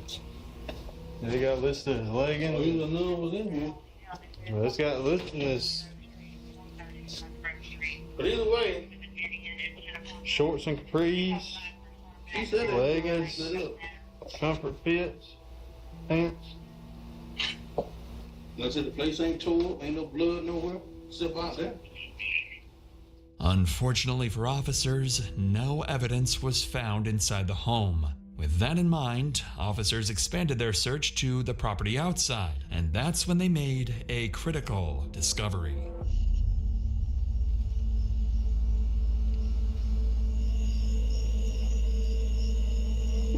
Hey, cool. Did I fit the dread? Yeah, took that earlier. Security didn't tell me that somebody's trying to find some security with bottles. A severed dreadlock was found just feet away from where Daniel was killed. The hair clearly didn't match Daniel or Nicole's hair type, confirming that someone else besides Nicole was present that night. Detectives now needed to identify who this unknown person was and figure out if Nicole might know who he is. But while detectives were finishing up their search at Daniel's home, his family arrived at the scene and officers had to break the tragic news. Hello. How's it go? All right. Can I help y'all with something? Yeah, this is my son. Hey, Mr. Dan. How's it go? Go. You doing all right? Yeah, I remember you, but I can't remember your name right now. Matthew Allwell. We had pacifier see somebody laying down, and they called me out here, and that's when I seen him. Was he married or anything? He was living with a woman. What was that woman's name? Nicole Water. What to call Poison Beach. Excuse me. Although the family's comments about Nicole were somewhat vague, one thing became clear.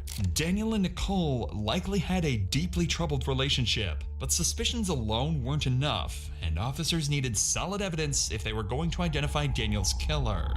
Before wrapping up for the day, investigators would review surveillance footage from the neighbors across the street and spotted Nicole leaving in her dad's car earlier that morning. Additionally, when police analyzed Nicole's phone records, they discovered that she had placed a call shortly before Daniel's murder. With suspicions now firmly centered on Nicole, investigators began questioning her acquaintances to find out what they knew about her troubled, deteriorating relationship with Daniel and potential involvement in his death. That's when they first heard the name Misty Edge, a friend of Nicole's who, as it turned out, had received a visit from her just hours after the murder. Mine's just so hella back up. Mine is lost.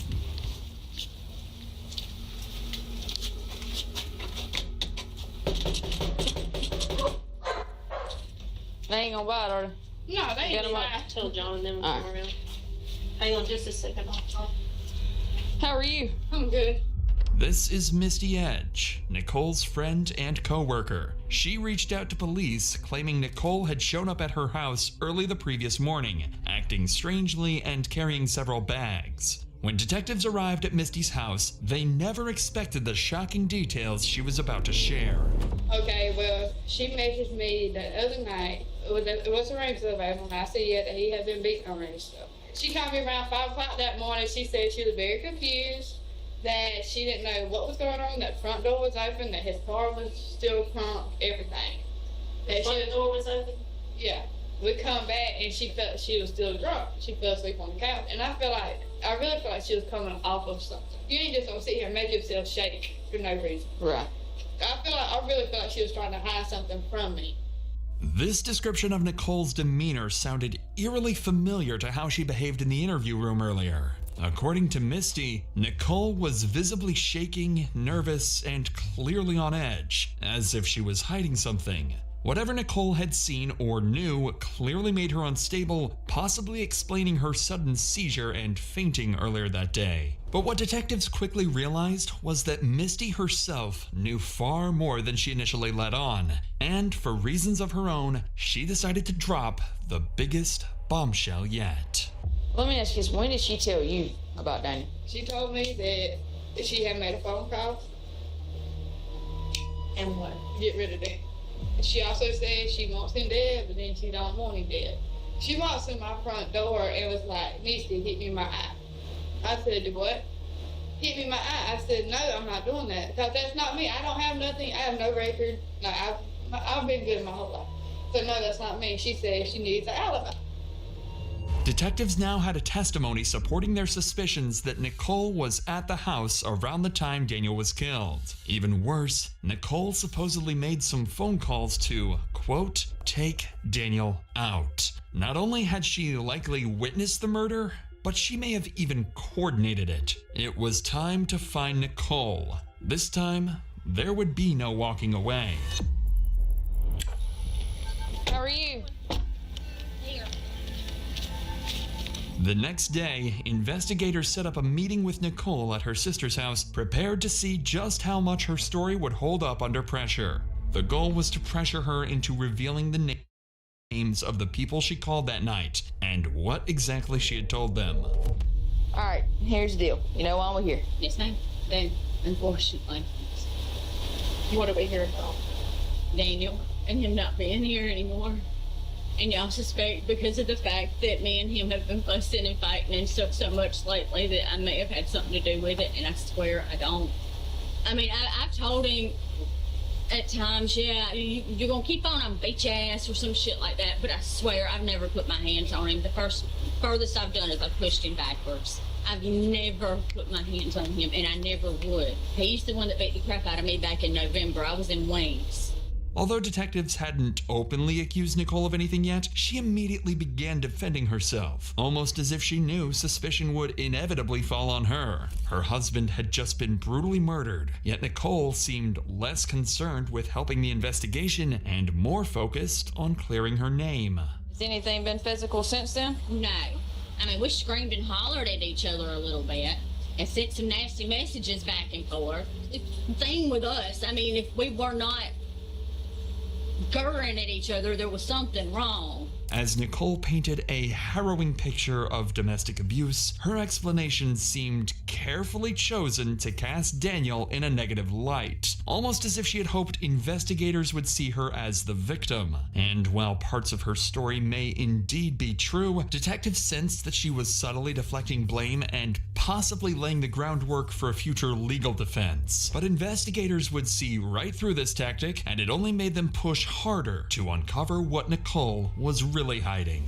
Brady, how did he die? You just said we fussing and fighting. I don't know. But you just said just a second ago, you know, while we're here, you think we need to do with this. I've been told 3 different things. I've been told he may have had a heart attack in the yard. I've been told he was beat up, and I've been told that they don't know what the hell happened, just that he was found in the yard. Why do we know more? I don't. Listen to me. Listen to me. It's always better. And I know you talked to the detective the other day. It's true that things have changed, and we know some stuff that you did. We need you to come forward and tell the truth.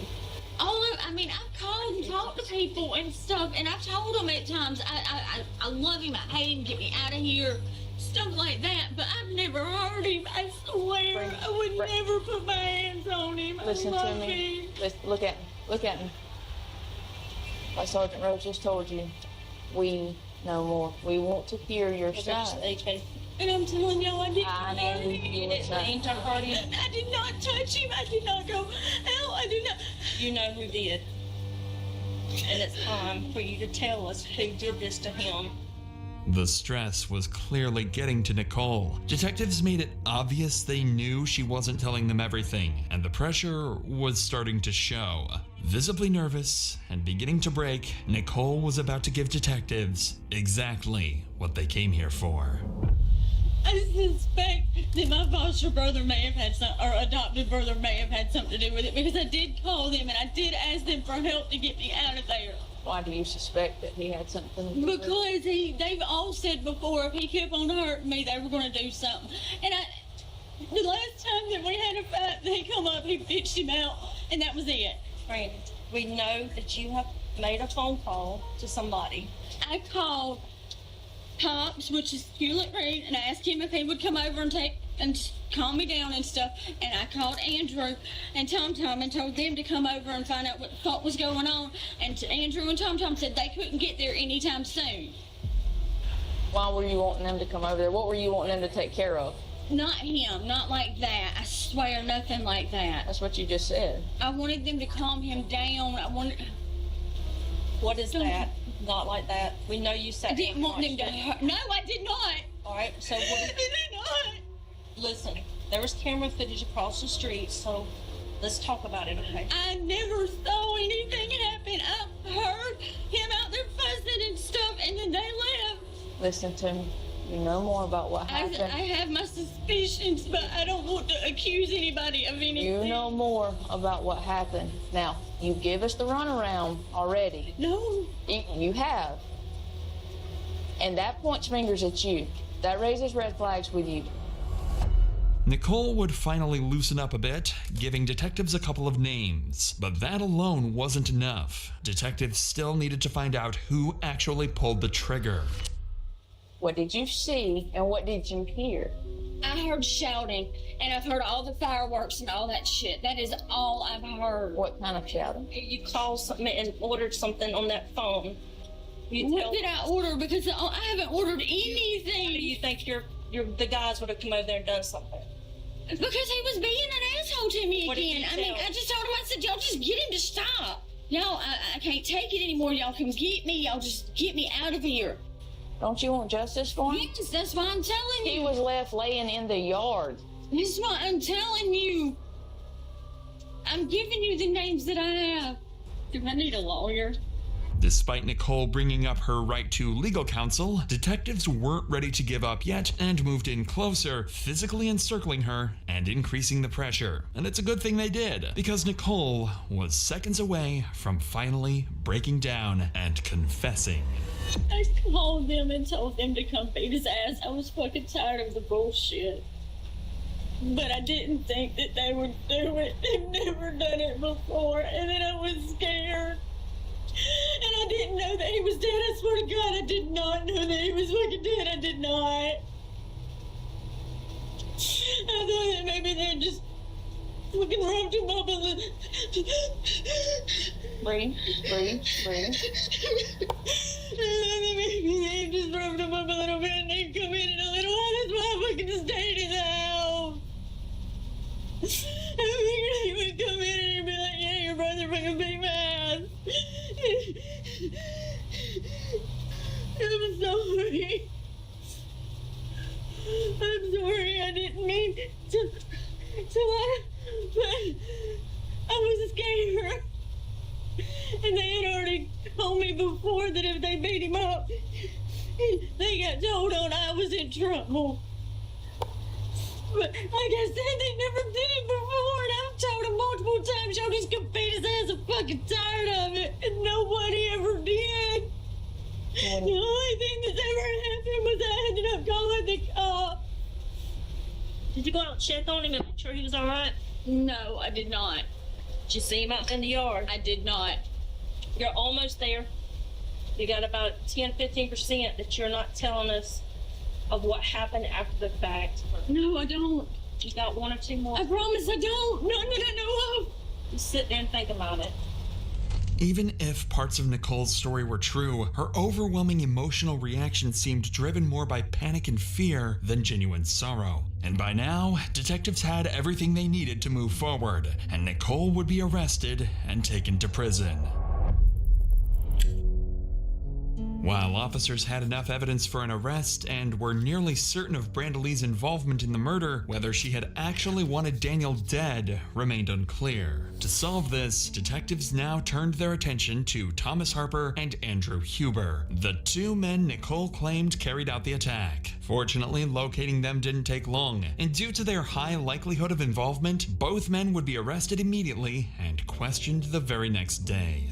During their arrest, police discovered a piece of clothing with bloodstains at Andrew Huber's residence. After running a DNA test, this would prove to be Daniel's blood, confirming that Andrew was present that night, and he would be charged with murder. Still, there was one person left, and a final nail in the coffin for Nicole, her adopted brother, Thomas Harper. During his arrest, officers discovered a handgun along with 4 spent casings directly matching the bullet fired into Daniel's head. On top of that, the dreadlock found at the crime scene would turn out to be a direct match to Thomas himself. Neither Andrew nor Thomas ever claimed Nicole was outside during the fight. However, police could confirm that Nicole had seen Daniel leave and heard gunshots, yet she never checked on him and never called 911. Instead, she simply walked away, choosing to protect Andrew and Thomas. This, paired with Misty's disturbing witness statement and the phone logs confirming the timeline, was more than enough evidence for police. Nicole may not have pulled the trigger herself, but she set it all into motion, and because of her actions, Daniel was killed. In the end, justice caught up with all 3. Andrew Huber was convicted of felony murder and sentenced to life in prison without the possibility of parole. Nicole and Thomas Harper both pleaded guilty to voluntary manslaughter, likely receiving sentences ranging anywhere from 10 to 20 years in prison for their roles in Daniel's brutal death.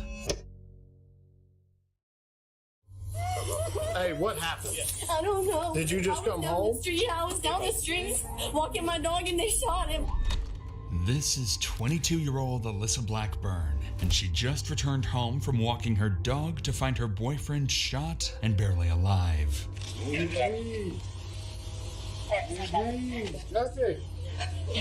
I don't know how I couldn't touch my kids. When deputies arrived, Alyssa would initially claim his injuries were from a violent drive-by just minutes earlier. But it wouldn't take long for them to start noticing holes in her story. She's frantic. I think she knows more than what she is saying. I said the same thing. I was like, for all we know, she smoked his ass. What deputies didn't realize at the time was that Alyssa never walked her dog. In reality, she had been right there, witnessing the entire shooting up close. As the investigation began, detectives would uncover a meticulously planned homicide and a tragic conspiracy, with Alyssa right in the middle of it. First, they got a witness saying they observed a white male run out of the house with a gun. Why are you lying to me? You understand me? Stop. Don't start lying to me. He said, mother, I ain't gonna shoot you, I ain't gonna shoot you. And he was shooting him the whole time. And it was all over this damn female. And it's all over a girl. You literally have one opportunity to talk about this, otherwise you are.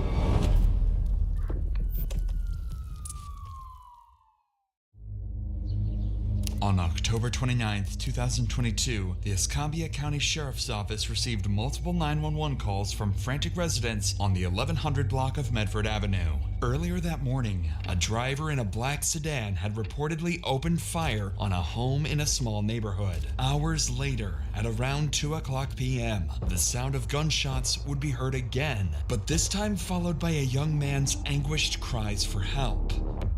Quickly, officers were dispatched to the scene, racing to piece together what had just unfolded.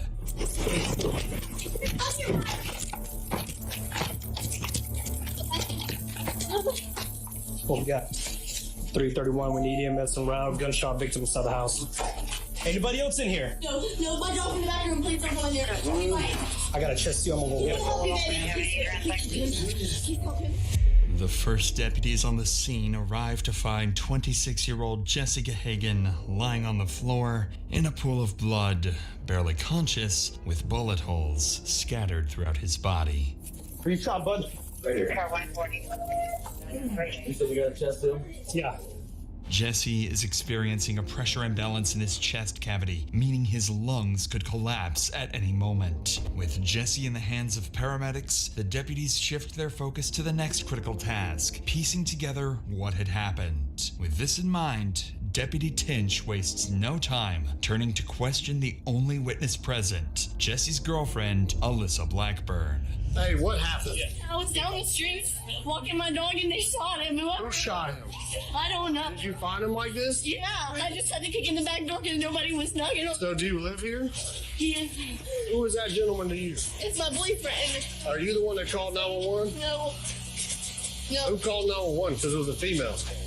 I called 911 because I heard the gunshot. Why are you lying to me? You understand me? Stop. Don't start lying to me. You understand what's standing there? I need proof. I'm the one who did it. Then go tell me you didn't call. You're going to get me shot out here. You realize that? We're Montclair. It's my life, too. What's your last name? Blackburn. I don't think you realize that I'm risking you and calling y'all for real.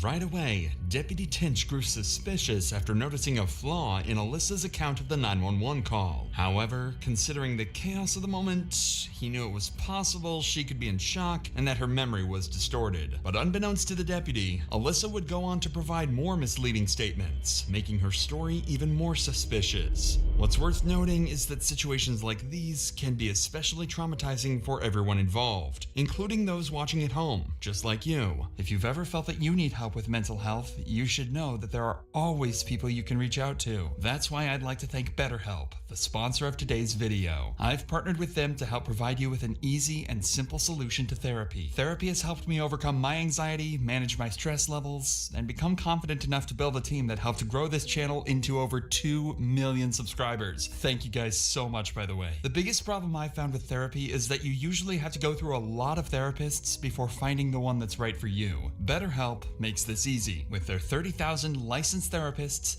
BetterHelp will match you with someone who understands your needs the best and gives you a safe space to talk. And if it's not right the first time, you can switch therapists as many times as you want. No hard feelings. So if you're struggling, consider joining BetterHelp. Start fresh any day of the year with BetterHelp. Click the link in the description or go to betterhelp.com/DrInsanity and get 10% off your first month of therapy. With that said, let's get back to Alyssa. Even though her inaccurate account of the 911 call was suspicious, Deputy Tinch knew it could be due to her frantic condition. If anything, this just made him want to know more. Before you left to walk the dog, was he by himself? Yeah, no, there was nobody else here. And he wasn't like that, right? No, he was not like that. He was fine. He was in the room. And he was not bleeding on the ground. Who else lives here?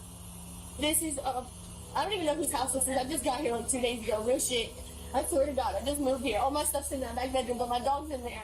According to Alyssa, the shooting occurred in the small window of time while she was walking her dog. But none of this would matter to her, as her boyfriend would be carried out in a stretcher unconscious. But the glass, was it broken before you left? Was it out here when you left to walk the dog? Okay. Oh my God. Just step over here. Come on.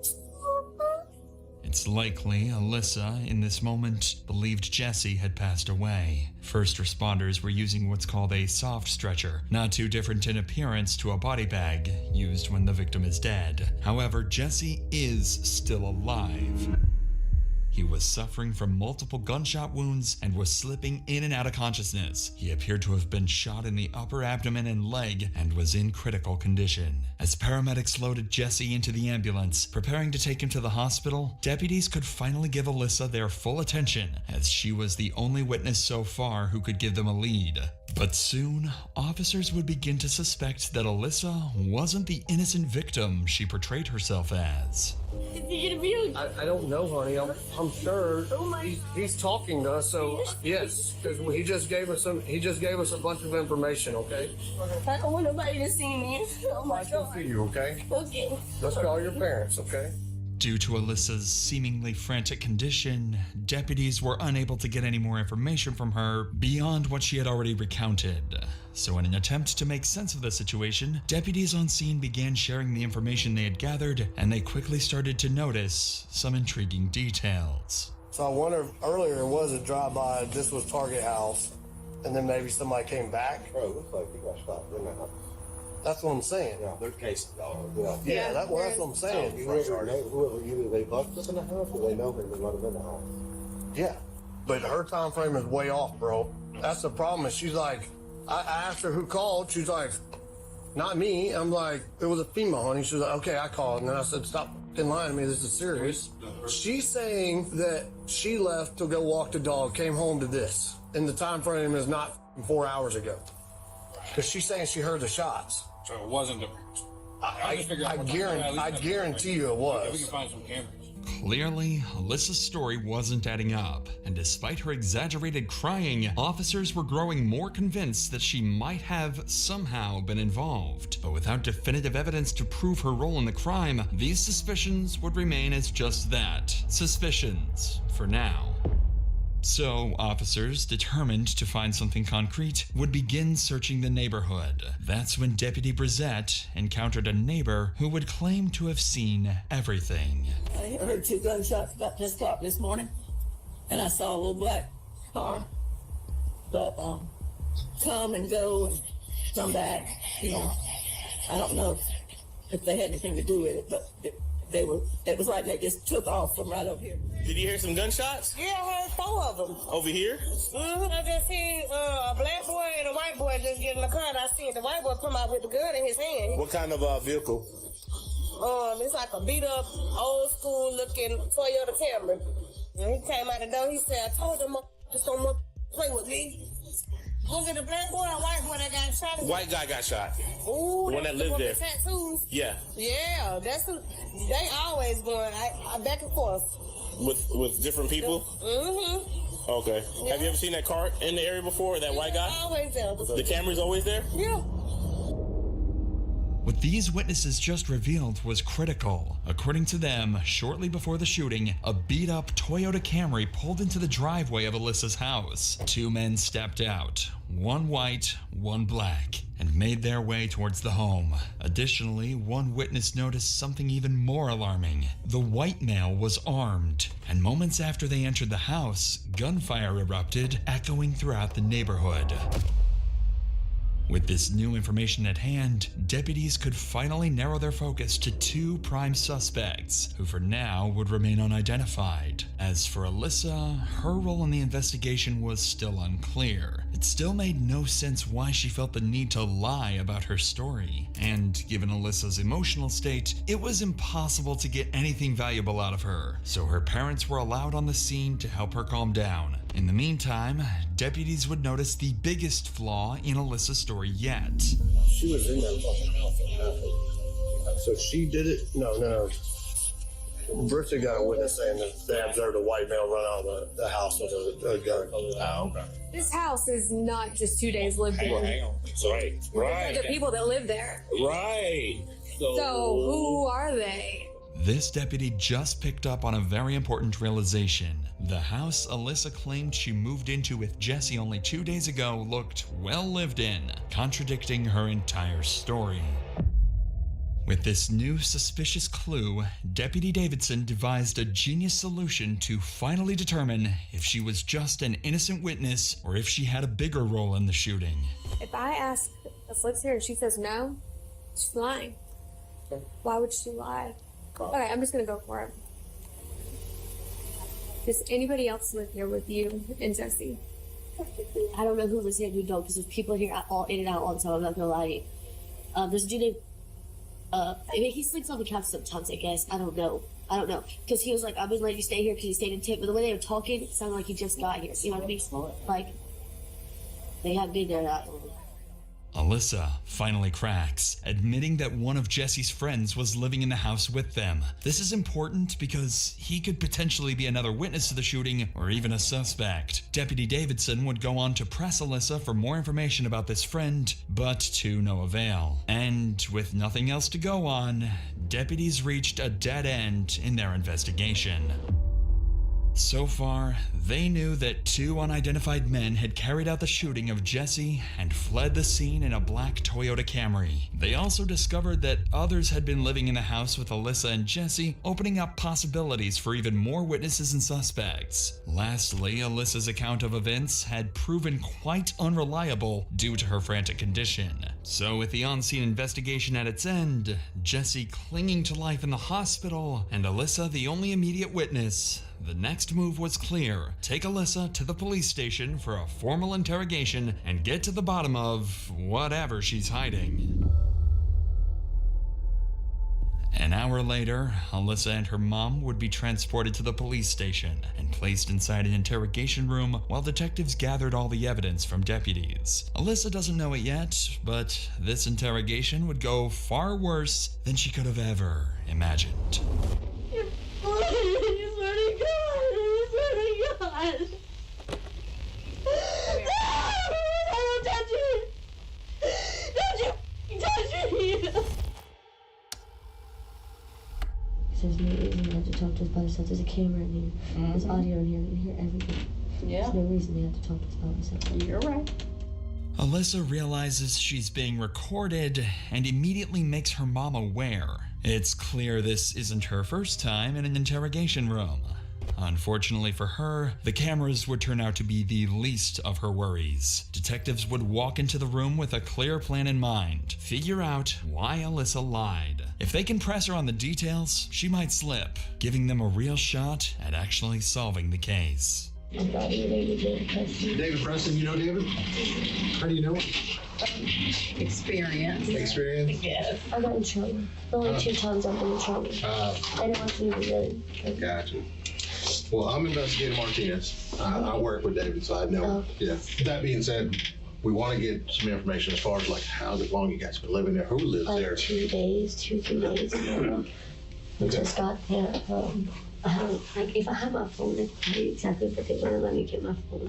Okay. I know, but it wasn't in, I can't remember where it was, but Okay. And the only reason I'm asking is because, like I said, we have to get a search warrant in order to get the house. Okay. So once we get into the house and we look around, if something's missing, like his cell phone, yeah, then maybe we can possibly start tracking and find him. Okay. So, No, I'm not going to question you at all. So that's why I was asking, I'm not asking like to pry, but maybe something's missing and maybe we can track it and be like, I know y'all are just trying to help for real. I'm not that type of person. I know y'all are just trying to help. Okay. Alyssa has to be feeling the pressure at this point. She's told her version of events several times by now, and yet investigators keep asking the same questions. Perhaps that's why, after an entire afternoon of speaking to law enforcement, she finally gives them something substantial. All right, so it's just you and Jesse that live in that house? No, there's 2 males there and there's Jesse. But there's people in and out of there all the time, you know what I mean? I mean, it's like literally like a ghetto trap, kind of like out here. You know, you haven't seen the house, but the whole house is like trashed. You know, I tried to clean it up and I mopped the floors and kind of stuff like that because I have nowhere to go.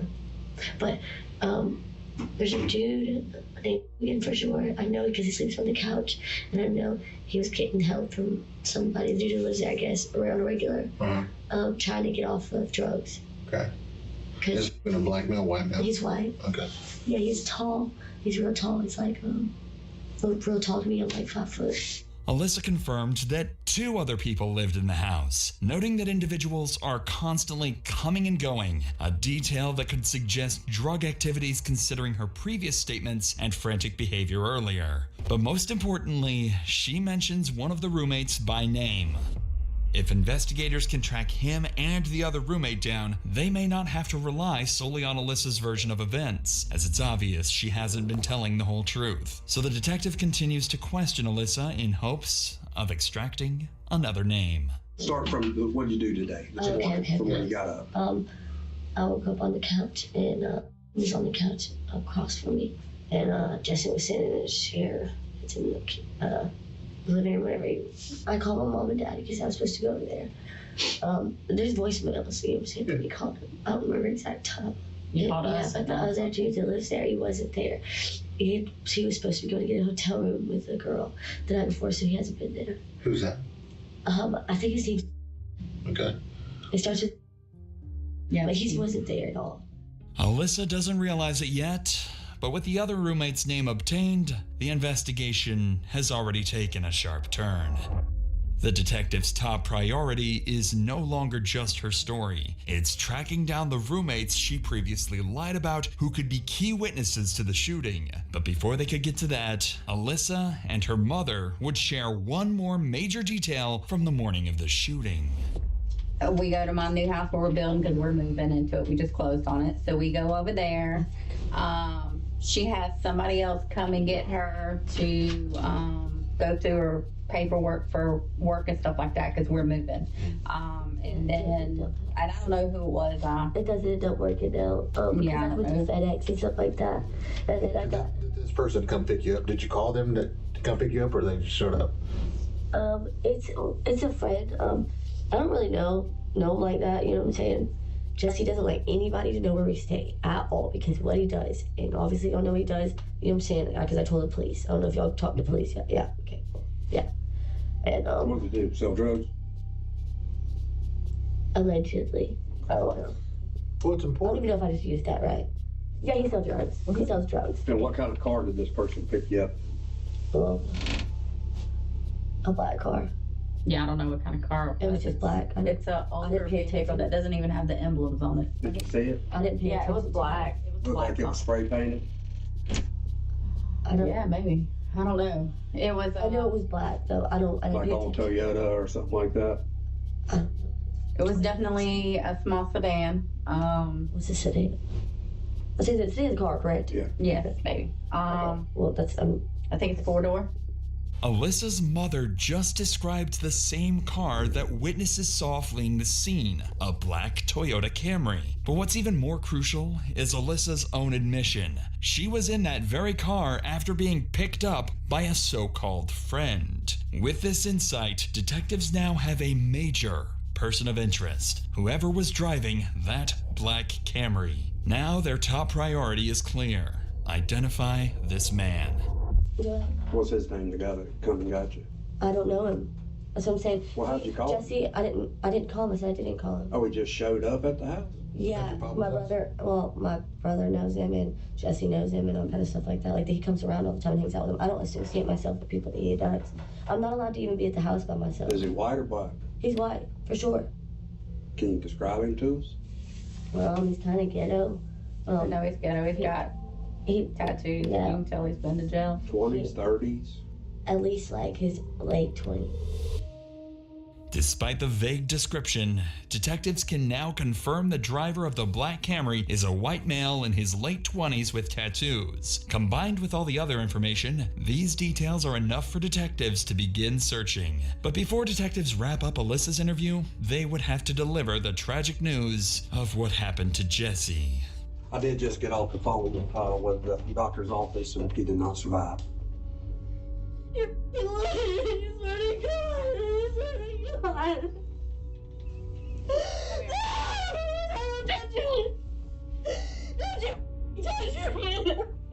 my dad? Why he's not here? We can't leave. God, he did. You swear to God! No! Jesse Gehagen had died. Alyssa seemed truly upset at this news, even though she almost certainly expected his death, as detectives would come to find out eventually. But while it's not officially confirmed, all signs point to one chilling reality. This is, most likely, all an act, and it would be revealed soon. Yeah, we can get you out of here. Raise your right hand.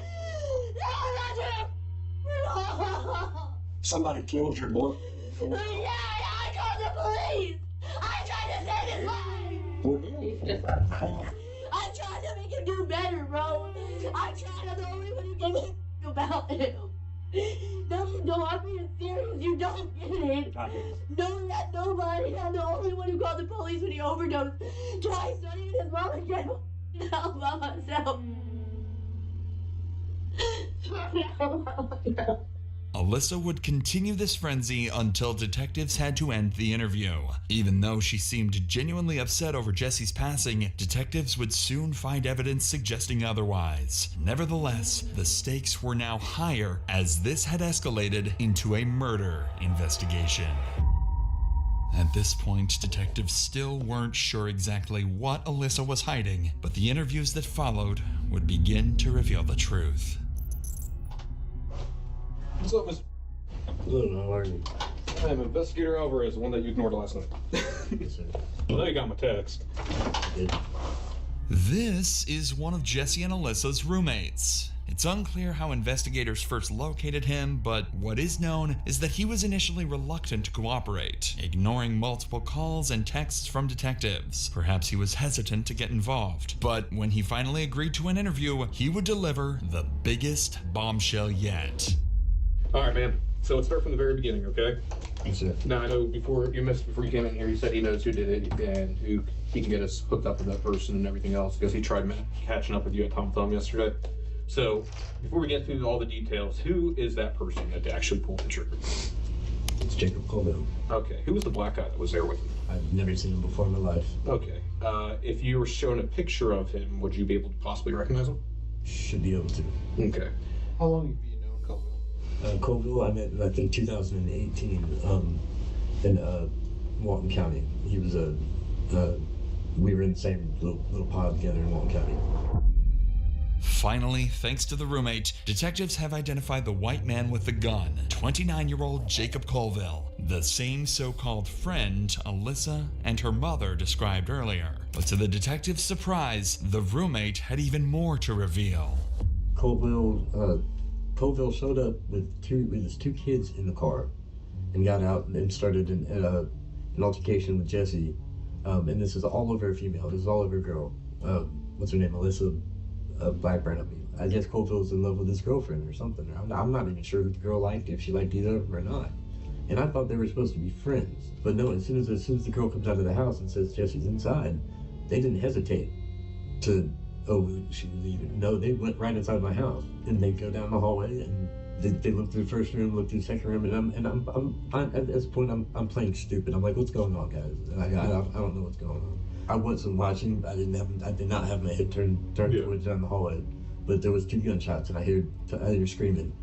And there's two gunshots, and then by the time I look down the hallway, I see Colville backing up, like with the guns on Jesse, and Jesse looked like he had blood right here, maybe like in the stomach, and then in the chest or the shoulder, and even when he was on the ground, he shot another couple rounds, I believe. How many rounds total? I can't. Quite a few.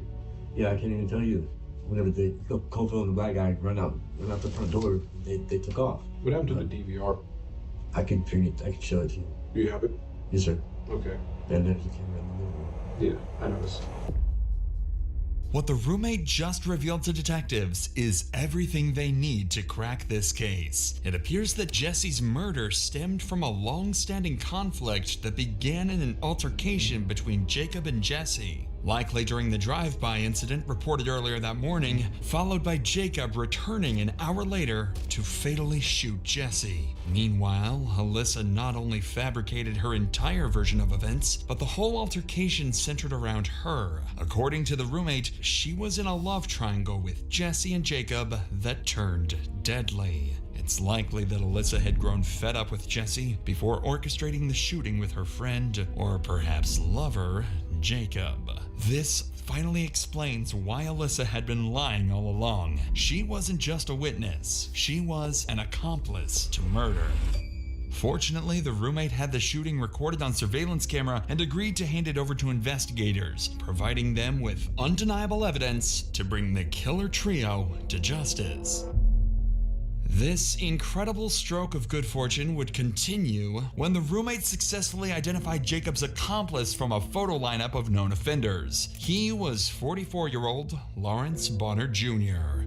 The Escambia County Sheriff's Department quickly launched a statewide manhunt, alerting police to stations and the public to be on the lookout. Not long after, authorities would make a critical discovery. The black Toyota Camry had been found underneath the mobile highway bridge over 11 Mile Creek, burned down to the frame. While the search for the assailants continued, detectives wanted to solidify their case against Alyssa, so they would bring in the other roommate she mentioned earlier, and he would reveal crucial details about Alyssa's sinister role in her boyfriend's murder. That little black Toyota Camry or Avalon or whatever it was, you know, the car they showed up in? Yeah. Whose car is that? I think it's Scoville's. He burned it. So. He what? He burned it. Did he? Mm-hmm. Well, yeah. So do you remember any of the conversation that was going on in the house? Like when they come back, you told them that Jesse's hiding in the back, correct? Yeah. Okay. What was being said after that? Nothing. They were so quiet.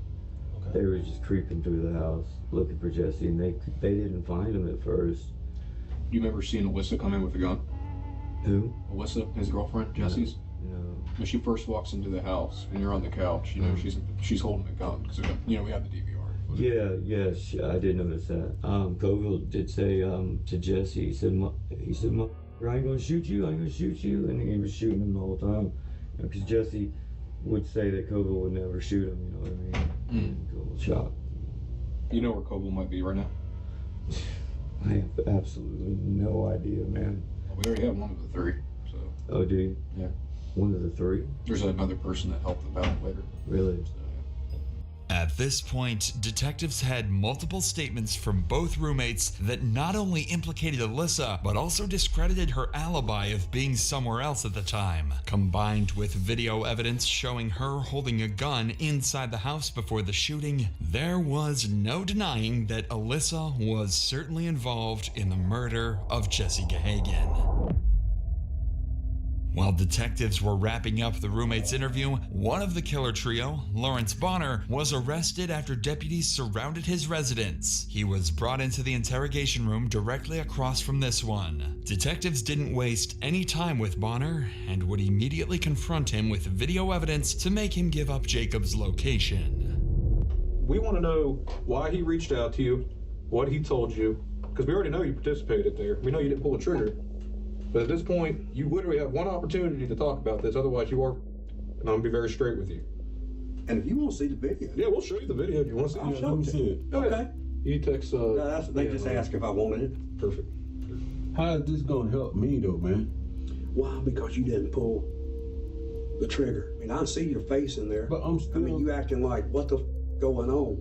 I'm still going to end up going to jail. You are going to go to jail, but the difference is whether if you decide to be honest and to help out, and then hopefully the courts will show leniency that you've helped out and you've been honest, that shit went down fast or however it went down. But not saying nothing, that video makes you look guilty as hell, bro. It's cute. You ready? He looking for him, ain't found him yet. Oh, there you go. Oh, he drops his pistol. Trying to get on. You're like, what the here, hold this gun. There you go. Now give me that gun. There you go. Oh, let me go ahead and finish him off right here. Snap. Snap. Well, wait, he's not done yet, though. Oh, shit, my gun. Let me get it. Oh, damn. Oh, let me give him one more, which he did right there. So now you know we're not bullshitting. Which time? Hey, now talk to my real man, and I'll talk to y'all, man. Now that Bonner understands the gravity of his situation, he agrees to share everything he knows with the detectives, starting with what the three of them did to Jesse. I really don't know. But you know him by sight. You seen him around. I seen him around. You know, he offered me a ride. I took the ride, right? Yeah, we pulled up at the house. The girl in the car, she was just like saying that the dude was selling, but something about busted the windows or some shit like that there. And then old girl, she's knocking on the door trying to get in. Yeah. And then she comes back to the car and she throws something in the car and then she goes and walks her little dog. And then the rest of it's self-explanatory. We see the shots that happen and all that. Y'all walk back outside and y'all get in the car. And where's the girl? Does she get in the car with y'all? Yeah, she had them ran up. Okay.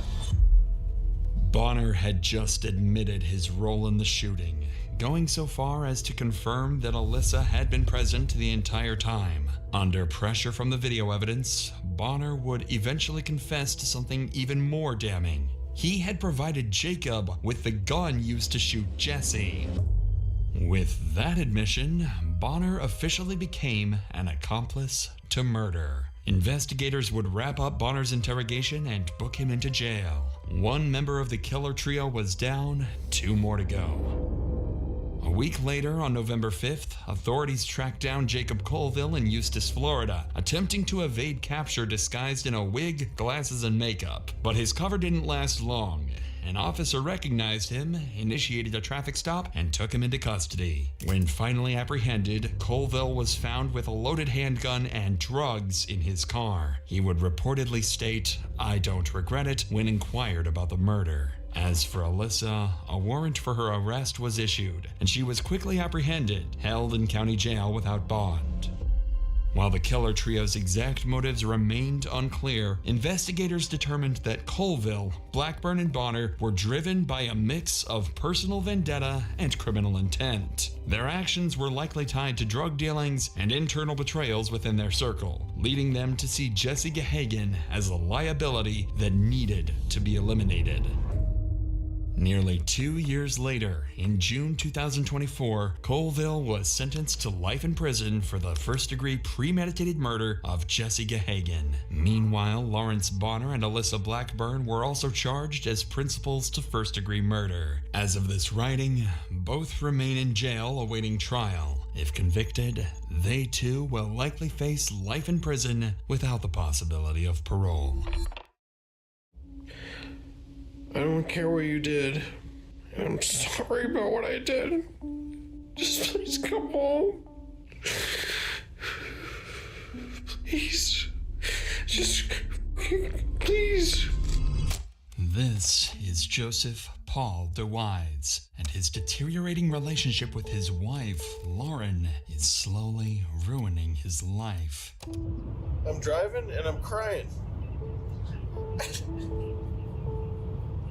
I don't want to go without you. I'm sorry. I will do better, I promise. Over the years, Lauren had lost her feelings for Paul, but Paul's love for her had only grown stronger. And to cope with slowly losing the love of his life, Paul turned to drinking, sending his mental state into a downward spiral. His love for Lauren would turn into hatred. And all of a sudden, you're like, oh, I'm just an innocent victim now. Just leave me. Why don't you attack me in front of the camera? Just leave Why don't you talk to me like you did a minute ago? And that's what this is about. And I'm angry, and it's hard for me to live with. Paul could only bear the pain for so long. His complex emotions turned into obsession, leading him to stalk Lauren, where he soon discovered she was going on dates with other men. Eventually, enough was enough. Good night, Lauren. I hope you sleep well. On the night of January 7th, 2018, Lauren DeWise would be found dead in her bedroom. It was confirmed that Paul was responsible. I live at 1308. It's the next door neighbor. She just came over in hysterics and says somebody shot her roommate. What makes this case specifically so interesting is that Paul recorded his entire mental downfall, from the start of his issues with Lauren all the way to the tragic end. For the past 6 months, I've worked with a handful of police stations, district attorneys, and news networks to gather the entire recorded life of Joseph Paul DeWise. This is his full story.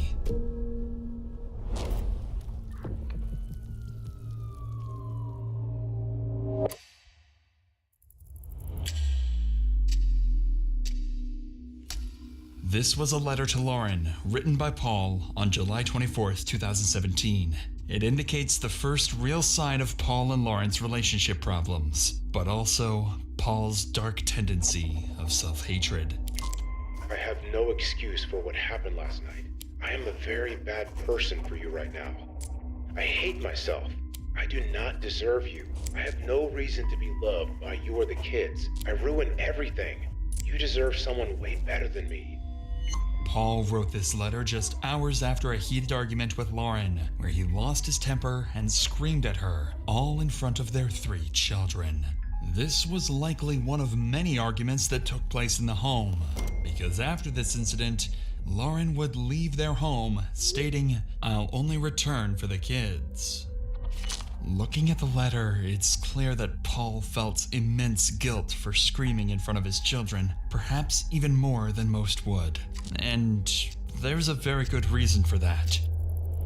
In his journal, Paul would often write about growing up in an abusive household.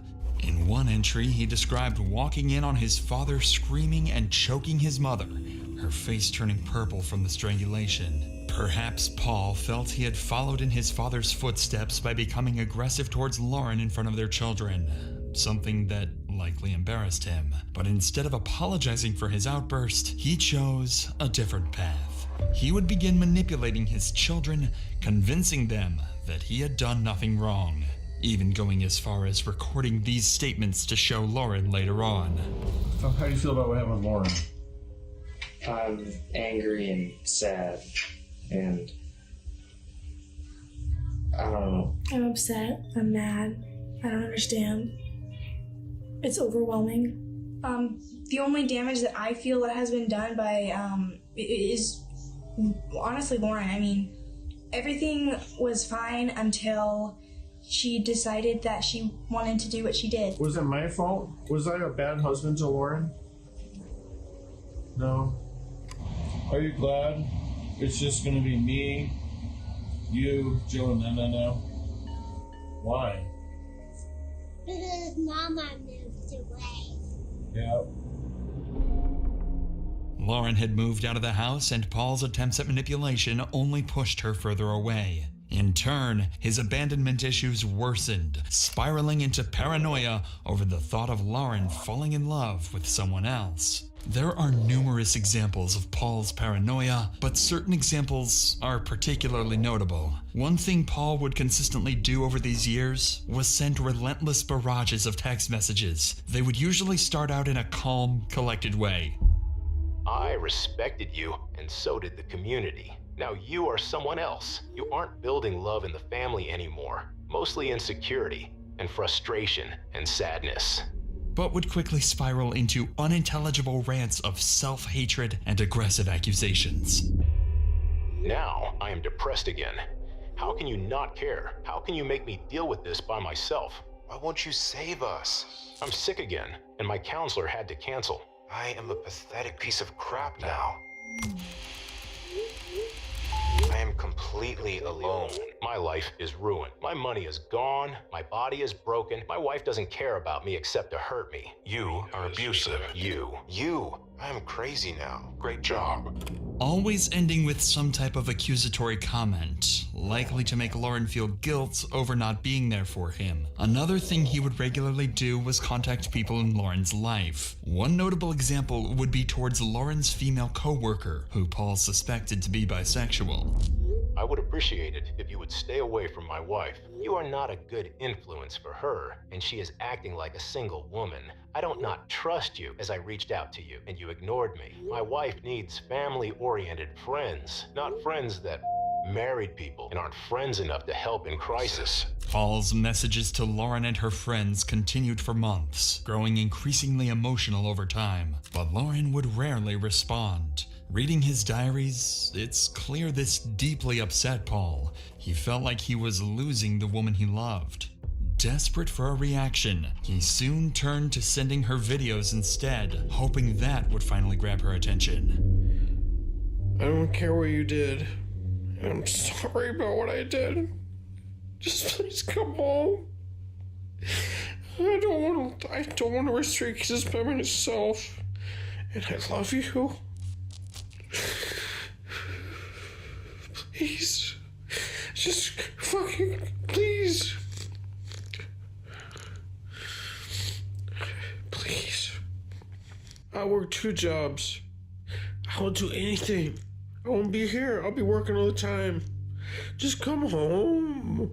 Please come home.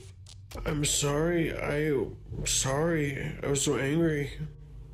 I have a new perspective now. Paul's emotional swings indicate a deep fear of abandonment, likely stemming from his childhood. With Lauren, he was angry and controlling. Without her, he was desperate and self-pitying. When she responded, it would briefly ease his distress, but unfortunately for Paul, Lauren would stop responding altogether. On November 14th, Paul's worst fears of abandonment would come true. He would discover clues that Lauren had started going out again. And later that same week, he signed up for VSync GPS tracking services and registered her phone to the system. Paul would start stalking her. He would take pictures of Lauren and the various bars she would go to and store them away to confront her with later. But on November 14th, things took a dark turn when, while stalking her, Paul discovered Lauren in her car with a co-worker named Kevin making out. It seemed to confirm his deep fear of being abandoned as he stood there watching it all unfold. Kevin would eventually leave the vehicle, allowing Paul to rush in and let Lauren know he saw everything that just happened. He'd pull out his phone to record, but would only capture a few seconds. It was an accident, I'm sorry. Paul would go on to take Lauren's phone, texting Kevin an array of angry messages. However, eventually, Lauren would escape the situation. Approximately 22 hours after this had taken place, Paul would find Lauren with a different man, Brian. The two were simply co-workers, but Paul wasn't going to take any chances. So again, he would go up to the car, this time confronting the man instead of Lauren.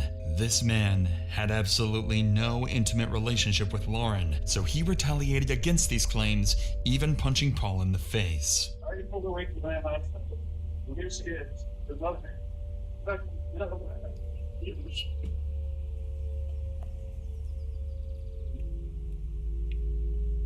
It's another good-looking man.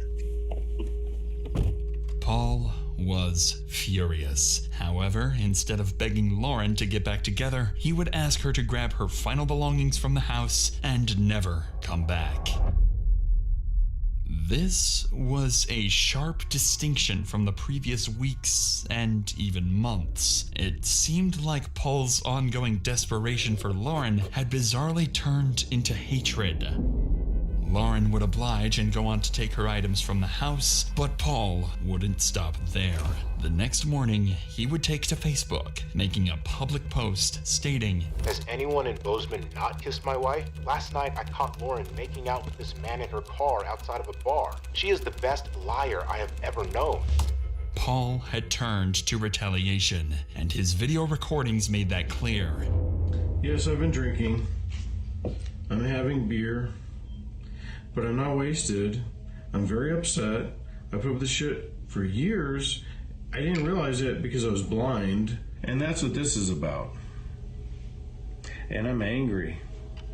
And my children are angry. And my baby's angry. And it's hard for me to live with. It's very difficult. It's all about shutting you down.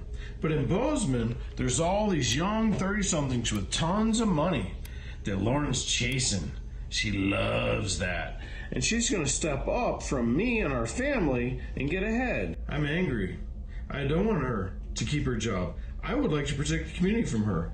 I'm sure I will be an outcast now because, who tells the truth anymore, right?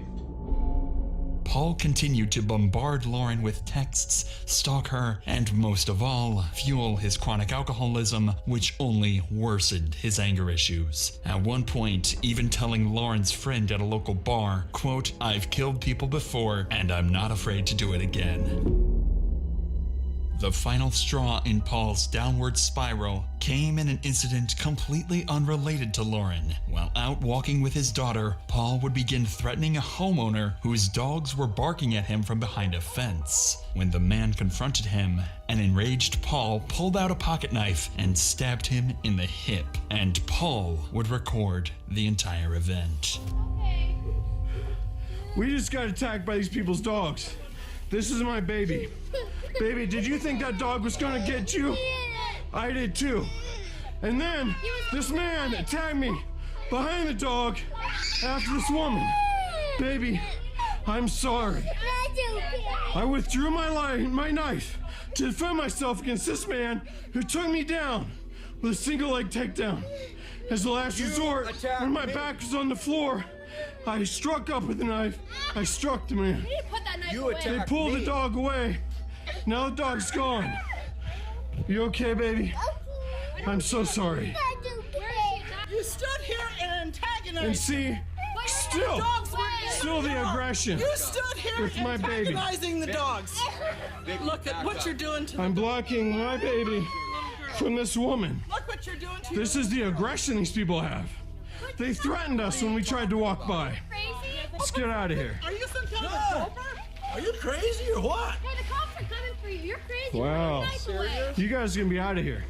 I'm so glad you've been uncovered for what you are. You better chill the fuck out. That's right, I should. You kicked me and I put you on the ground. That's right. So that you can figure out what's going It's okay, on. baby. That's right. Don't run away. Don't threaten me and fucking cut my yard. Fucking cut me. Drop the knife! I dropped it. Get on the ground now! Do not move! It's okay, Hand baby. behind your back! It's okay. Hand behind your back! Do not move! It's okay, baby. Luckily for Paul, the homeowner had technically put his hands on him first, so the stabbing was considered self-defense. And while he would walk away with no charges, this event would signify that Paul was not afraid of violence, and in fact seemed to endorse it. On January 6th, 2018, at 11:56 a.m., Paul would text Lauren, inviting her over for some soup. Lauren would never reply. At 3:36 p.m., Paul would text Lauren, asking if they were still meeting for tomorrow. Lauren would reply, "What for? I'd like to pick up my daughter and spend time with her." This seemed to upset Paul, so he would go on his, by this point, usual rant to Lauren, sending messages such as, "I beg you, please don't destroy us, I love you, and we'll do whatever it takes." Hours later, at 10:58 p.m., Lauren would reply, "No thank you." A 2-hour gap would proceed with no text messages between the two. However, Paul was completing other tasks during this time. First, Paul can be seen on CCTV at the town pump gas station at 12:34 a.m. Additionally, Paul would take a photo from his phone minutes after. While blurry, this photo shows Lauren's current home in the distance, as well as a GPS tracking device inside the vehicle. Following this photo, Paul would send a final text message saying, "I know I'm not supposed to text you now, but I can't sleep. Please, please, please come home. I miss you and love you so much. Please, I love you. We all do. Please just come home. Please."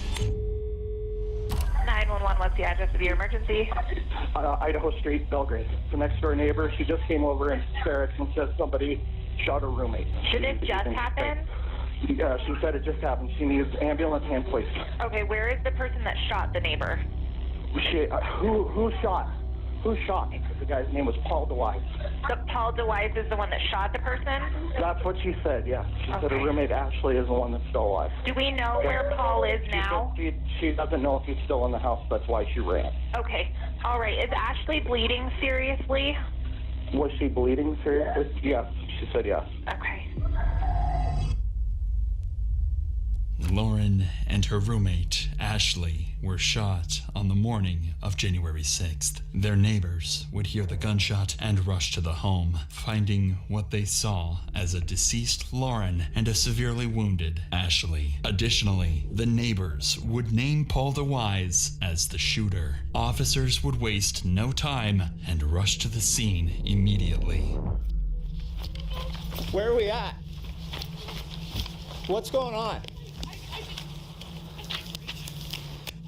I stayed at a friend's last night, and I just came in and I saw that my back door had been broken in, so I went to the back and I could see footsteps in the snow, so I ran up to my room to see if my roommate was okay. I have two roommates. Okay. One of them's dead, and the other one is in her room and she's still alive and she needs help, but I ran because I didn't know if he was still in the house. Okay, so you don't know if there's somebody else in the house? I don't think so, but I don't know. Okay. Lauren looks like she's been in a while, but Ashley's asked me for help and I ran. Okay. Is this door open? Yes. Okay, so we have 2 people upstairs. Is that what you're telling me? Okay. But we don't know if there's anybody else in the house. Is that correct? Okay. Help Ashley. Okay. One apparent dead, one still alive. She said I ran out as soon as I saw that. I have no idea if there's still anybody else in there or not. Okay. So this is open. Okay. See any footprints in the snow leading up here? Okay. You ready? Yep. Belgrade Police! Police Department! Anybody inside, come out!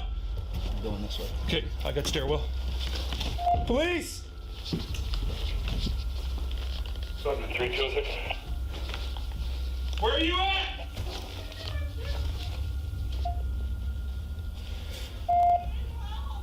Kitchen clear. How many people are inside? We're making entry. How many people? Right. Okay. We're coming. Belgrade Police, show me your hands. We got doors on the left and right.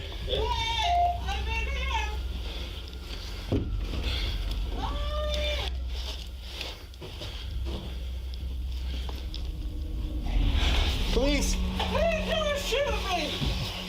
Who shot you? No, please don't shoot me! I'm not gonna shoot you. Please don't shoot me! One female down, is deceased. I'm behind you. Okay, we need medical in here now. Please don't shoot me! We're not gonna shoot you, ma'am. My name's Ashley! Ashley, what's going on? Who shot you? Nobody! Oh, what happened? I don't know! Please come here! Who did? I am the police! I'm the police, right here. Where are you? I'm right here. Can you see me? Where are you? I'm right here. Where? Ashley was temporarily blind, with a bullet wound to the back of her head and several others across her body. She had no idea where she was and wasn't even aware she had been shot. Are you the police? I'm the police, yes. Show me your face there. I'm right here. Can you see me? No. Can you see anything? No. No? No. Okay. Ma'am, I'm right here. Can you hear me? Where are you? I'm right here. Can you feel my hand? Shoot me. What? Please don't shoot me. I'm not gonna shoot you. Where do you hurt? I don't hurt anywhere. You don't hurt anywhere? No. Are you going to hurt me? No, I don't want to hurt you. Okay, please help me. We're gonna help you, Ashley. Ashley was not in a communicative state at this point, making this about as difficult a situation as you can get as a police officer. Regardless, this officer would do a heroic job of remaining calm as he continued to talk to Ashley and ensure she stayed awake. Fortunately, medical staff arrived quickly and Ashley would be rushed to the hospital. Whether or not she would survive remained to be seen, but the officer can rest assured knowing that he did everything possible to keep her alive. The other victim, Lauren, would be pronounced dead on the scene. While this is devastating, another problem still had to be solved, and solved fast, as the shooter had not yet been located. Got the garage cleared? Yep, he cleared the garage. We got tracks everywhere. Can you move that bed frame or the mattress? Clear. Got a man door. Can we go out that? Yeah. Okay.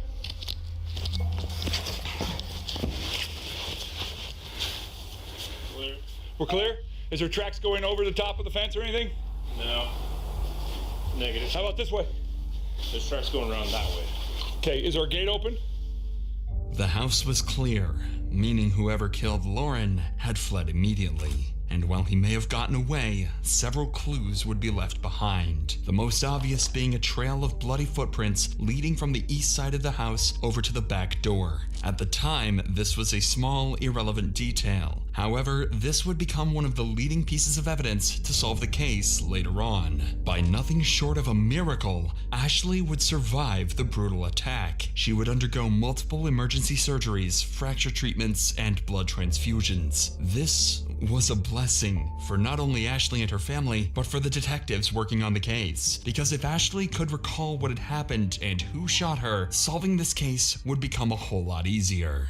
But before we dive deeper into the case, let me tell you about today's sponsor, ShipStation. Every business owner knows the headache of juggling multiple shipping platforms and carriers, especially after the holidays. That's where ShipStation comes in. ShipStation brings order to the chaos by letting you manage all your shipments in one place. No more juggling between different platforms or losing track of orders. ShipStation's features guarantee you will always find the best prices across all major carriers. The intuitive dashboard puts everything at your fingertips, making order management simple and efficient. Businesses save up to 88% off of UPS, DHL Express, and USPS rates. The best part is ShipStation automates everything. Your shipping labels, tracking updates, carrier selection, and it integrates seamlessly with all your existing platforms. No matter how big your business grows, ShipStation grows with you. Calm the chaos of order fulfillment with the shipping software that delivers. Switch to ShipStation today. Go to ShipStation.com and use code INSANITY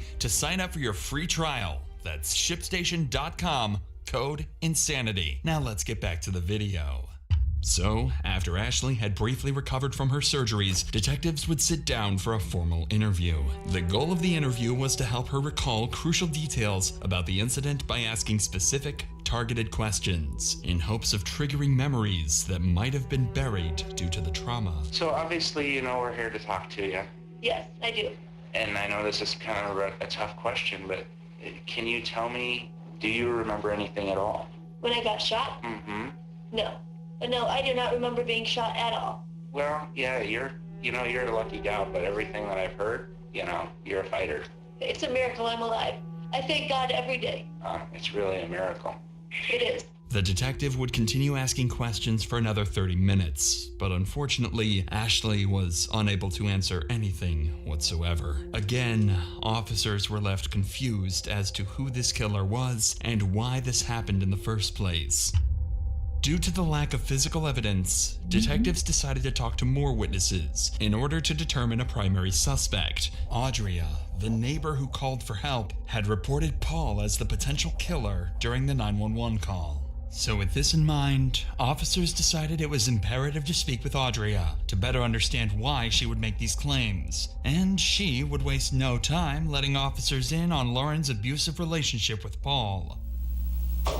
We went golfing once this summer. Okay. Well, she actually had worked out at my gym. I'm a personal trainer at Big Sky Barbell, and she had come in one day and I saw a bruise on her, and I remember saying, "Dude, what happened to your leg?" And she said, I just ran into something. And I said, 100-mile-an-hour softball? What happened to your leg?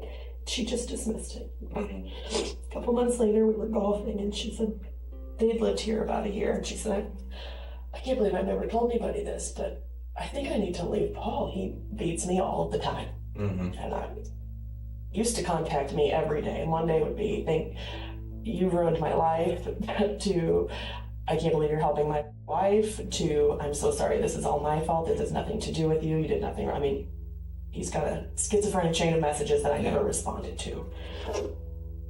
Anyway, yesterday, it's actually been fairly close. She went over to his house for their daughters. They have a 3-year-old daughter. She turned 4 on Thursday.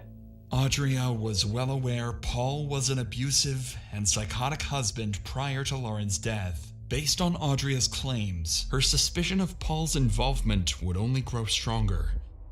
I left last night around 9. She had just gotten out of the bath, and she had actually said something to me like, I'm just so happy here. I feel safer than I felt in years. And I remember leaving. I left around 9:30.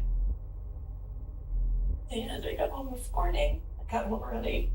And when I walked in, I looked down, and in my back door frame, 2 pieces of wood were laying on the floor.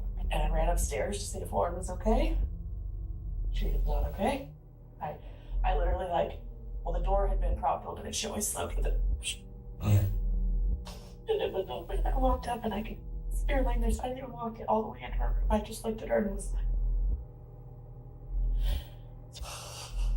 it looked to me like Lauren was dead when I was there, but I didn't even, my brain went to gunshots because he has, like a bicyclist pulled him over, cut him off, got close to him in traffic once. He pulled a pistol on bicycles. He pulled a pistol on Lauren.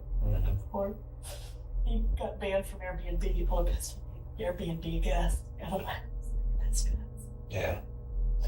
Based on Ashley's claims, Paul was not only an abuser, but also notoriously threatened people with the same weapon used to kill Lauren. It was becoming more and more clear that Paul was who detectives ultimately needed to speak with. Safely getting Paul to the police station for questioning was something that needed to be done with extreme precaution. Whoever killed Lauren was armed with a .22 caliber pistol, and if Paul was responsible, a dangerous scenario could occur if police contacted him directly. So, in order to safely secure him, officers devised a complex plan for his arrest. Paul's house would be heavily surveyed the day of the arrest. The moment Paul left his house, the surveillance team would notify the arrest team of his direction of travel. In order to leave his neighborhood, Paul would have to exit either to the west on South 19th Avenue or east on South 3rd Avenue. Units would be blocking both streets, and a high-risk felony stop would be used to take DeWise into custody. With this plan, officers were granted an arrest warrant for Paul, and immediately the operation would go underway.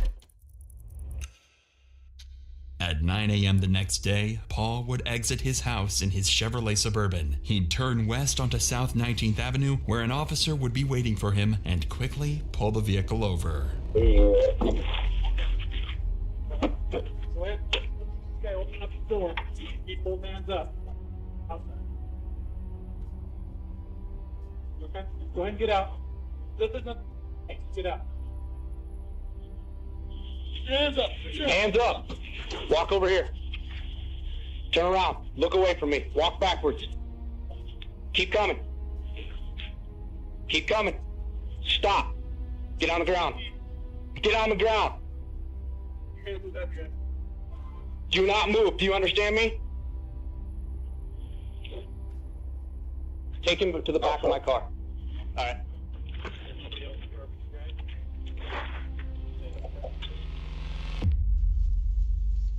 The plan had worked perfectly, and Paul was quickly brought to the Bozeman police station for his first formal interrogation. At this point, Paul knows exactly why he's here. His wife had been found murdered. He also knows that, logically, an innocent man wouldn't have that kind of information in the first place. What makes this interrogation particularly interesting is that, despite knowing this, Paul subconsciously steers the conversation towards his wife.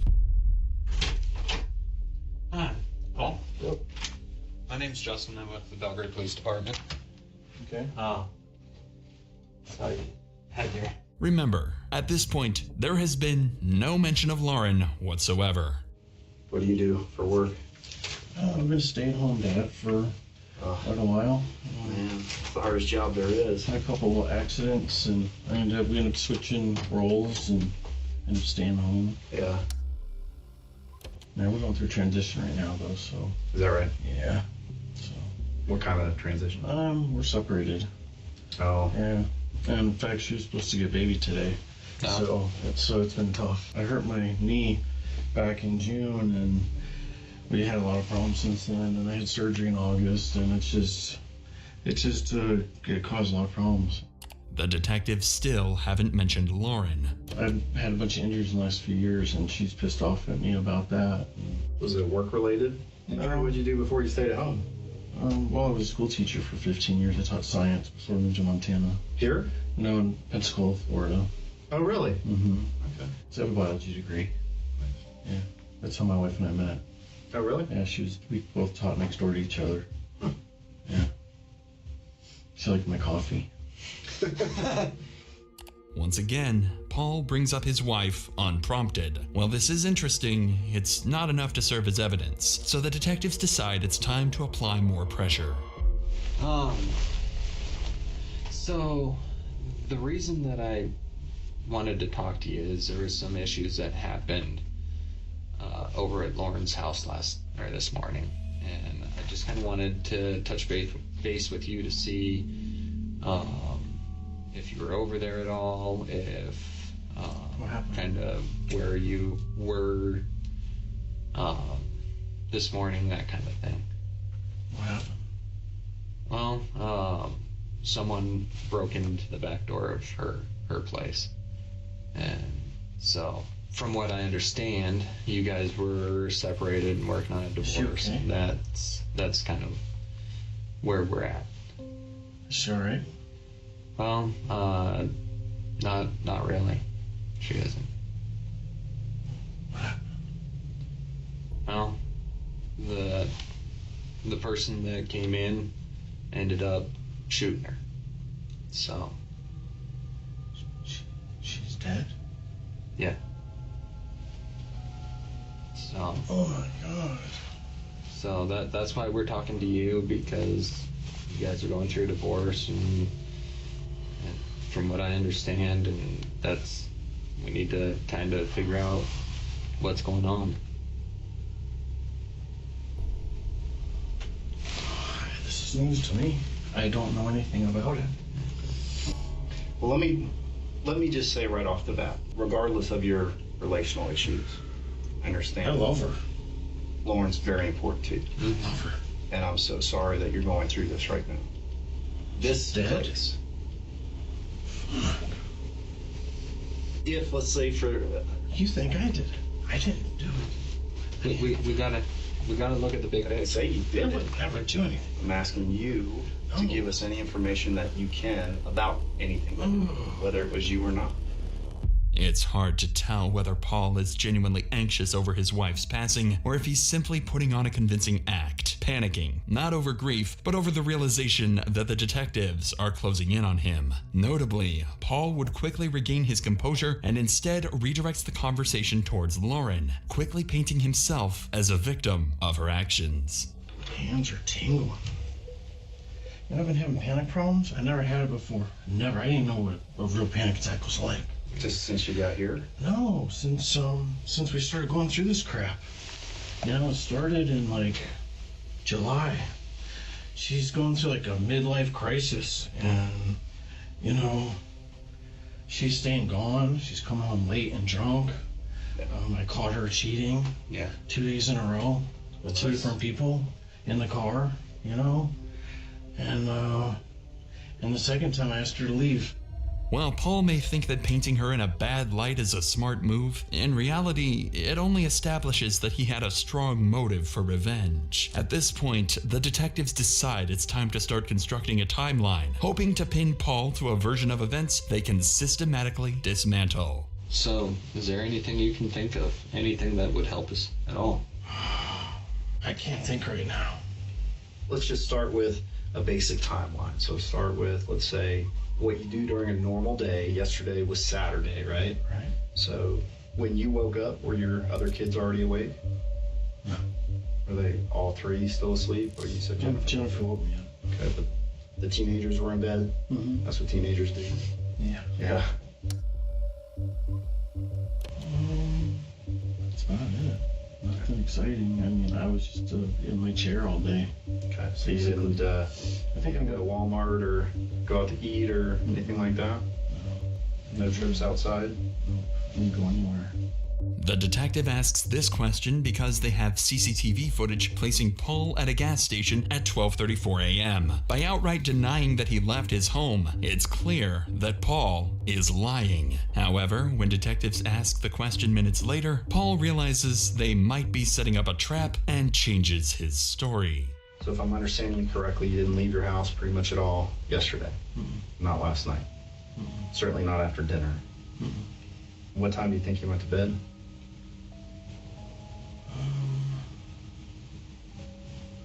Gosh, it was late. Actually, it did go out. I went and got a 6-pack of beer around midnight at Town Pump. Going back to the timeline last night, you went to the Town Pump to get a 6-pack of beer. Mm-hmm. And both of your oldest were still up. Mm-hmm. And actually, my son went with me. Oh, your son went with me. Okay. And you guys were gone from your house, that's what, gotta be 15, 20 minutes, maybe? I was like, if you get the light, maybe it's 5 tops. Oh. The fact that Paul's son, Joseph, was with him on that trip is actually a crucial detail. Detectives now have another potential key witness who can prove or disprove Paul's movements that day. However, while this interview establishes that Paul has both a motive and a timeline that aligns with Lauren's murder, it's not enough evidence for detectives to make an arrest. For now, they have no choice but to let Paul go. While this is unfortunate and potentially dangerous, they were able to obtain one of Paul's belongings, his iPhone. Quickly, officers discovered that Paul was in fact at Lauren's house the day of the murder by locating a photo Paul took in front of her house just hours before her death. By combining Paul's claim that he was with his son that night with phone data placing him at Lauren's house, a crucial question can be made. Did Paul's son, Joseph, also go into Lauren's house the night she was murdered? If what Paul said during the interrogation is true, then Joseph should have been with Paul the entire night, which would include going to Lauren's house. This is a question that detectives needed to solve, and solve fast, as both the potential suspects are roaming free and could cause further damage if the case were to come to a standstill.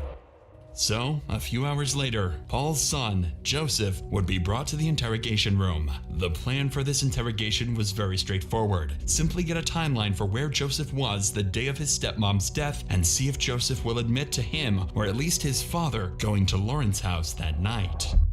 Let's chat, man. Well, it's just all kinds of chitter chatter out there. My name's Jeremy Kopp. I'm the detective sergeant for the sheriff's office. Okay. Obviously, you know what happened to Dad. Given that, then I need to be able to sit down and be able to talk to you. Right. So let's go to Saturday and just walk me through Saturday.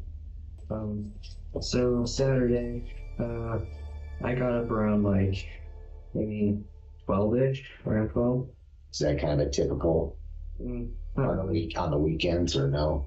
I usually get up around like 10 maybe. Okay. And then my dad's not feeling the best, so we usually would work on Saturday with Alden. Mm-hmm.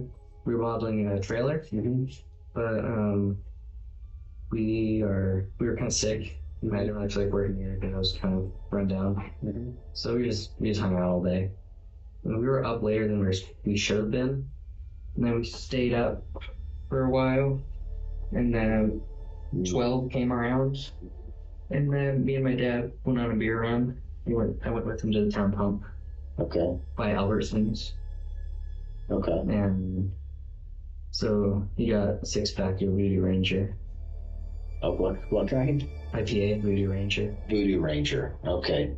Joseph's timeline is almost identical to that of both his father and sister, who was also interviewed. This is troubling because the detective knows the story is a lie. At some point during that time frame, Paul went to Lauren's house. That means someone isn't telling the truth. The detective would notice this and pivot, starting to ask some more direct questions to Joseph. Did you go? I just go with him, with you guys. Yeah. Do you hang with your dad quite a bit? Yeah. Okay, you and your dad pretty tight? Yeah. So we just... Fair enough to say. Whatever we do, you know. Okay. And then we came back to the house. And then Natalie was up till around 1. Okay. Baby went to sleep around like 7:38. So you don't recall hearing doors or anything open when you go to bed? Right. Nobody contacts you or anything? Okay. Despite the detective's tries, Joseph doesn't seem to budge on his story. Additionally, the suspicion that he could have been implicated in Lauren's murder at this point is fairly long-winded, so the detective decides it's best to not confront Joseph any further until more factual evidence can prove he's lying. Luckily, that evidence wouldn't take long to present itself. Remember the bloody footprints found in the snow in Lauren's backyard? Well, a few days after the initial interviews, detectives began analyzing the footprints to try and determine who they could be from. Immediately, detectives noticed there were 2 shoe prints in the snow, one noticeably larger than the other, meaning 2 people were implicated in Lauren's murder, one with bigger feet and one with smaller. When the prints were further analyzed, they were confirmed to be from 2 different shoe models, the Walmart Interceptor boots and the Merrill Reflex. And if we take a look at photos of Joseph taken from Paul's phone, we can see that Joseph would commonly wear the Walmart Interceptor boots. Additionally, if we look at the CCTV from the Town Pump gas station, we can see that Paul was wearing the Merrill Reflex. Paul had undoubtedly killed Lauren, and Joseph had come along with him. Detectives realized that Joseph was the key to all of this. He had been there with his father when Lauren was killed, and now they were certain of it. In his last interview, Joseph had stuck to the same timeline as his father, a timeline that investigators could now prove was a complete lie. With this leverage, detectives believed that with the right amount of pressure, they could break Joseph and force him to confess everything.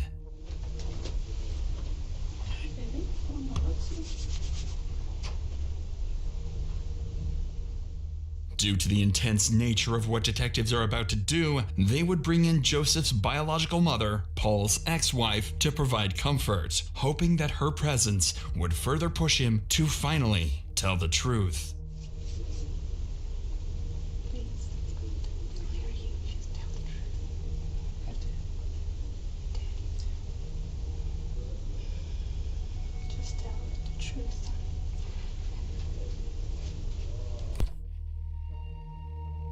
So, Joe, yesterday you and I kind of talked about what everybody had done on Saturday.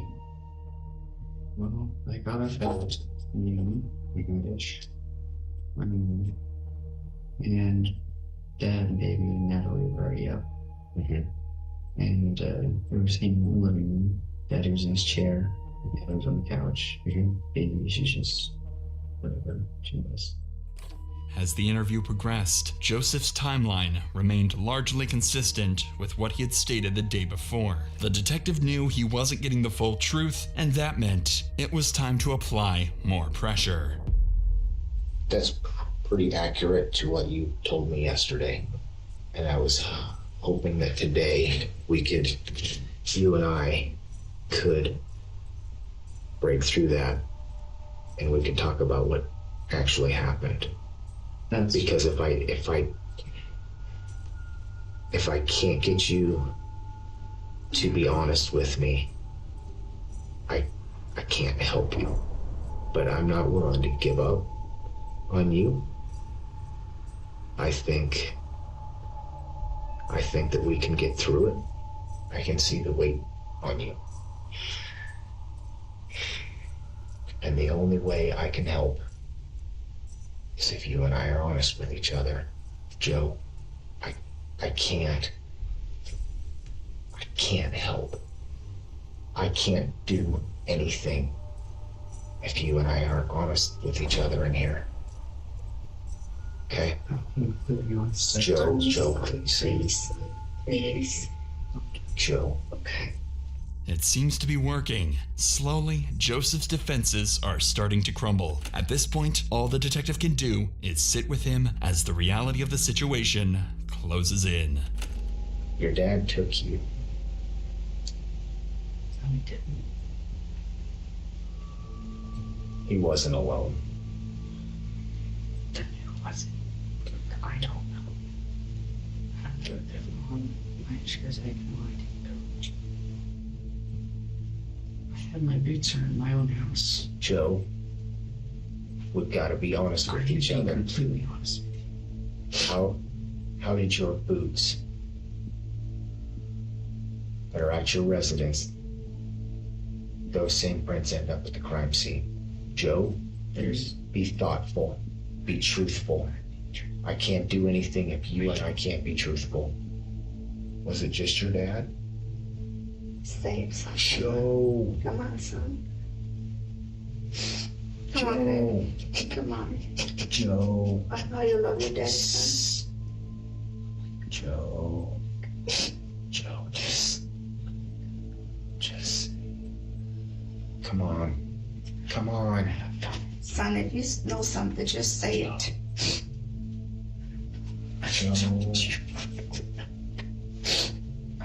When did he leave? Did he leave you? Did he make you go? Is that why? Did you go to... Was it before the beer? And then to the beer? Joe, help me understand. Help me understand that it was just him. Help me understand when he left. Help me understand why I can believe that you weren't there. Help me understand it. How far in the house did you go? I didn't go. Did you just wait outside? No, I stayed in my house. Joe, why would he frame his own son? Why would he frame his own son, Joe? Your foods are there. Help me. Help me tell the story. Was it you or him? Tell me. It was him. It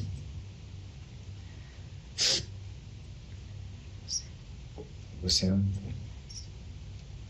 How do you know? He was what? He usually doesn't do that.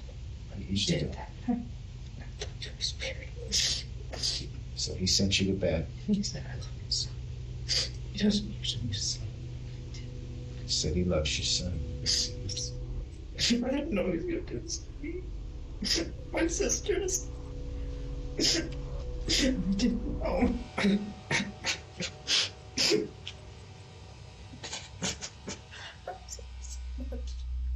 The pressure had broken Joseph. After relentless questioning, he had finally come clean about what transpired mere days earlier. Months later, when the detective recounted this moment with Joseph, he would burst into tears, overcome by the weight of the situation. I just love you right now. Okay? Six your son and love them.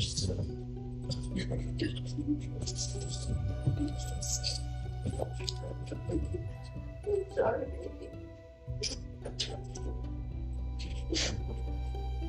My fault for letting you go. You couldn't be with me. The detectives had what they wanted, and there was nothing left to do but finally wrap this case up.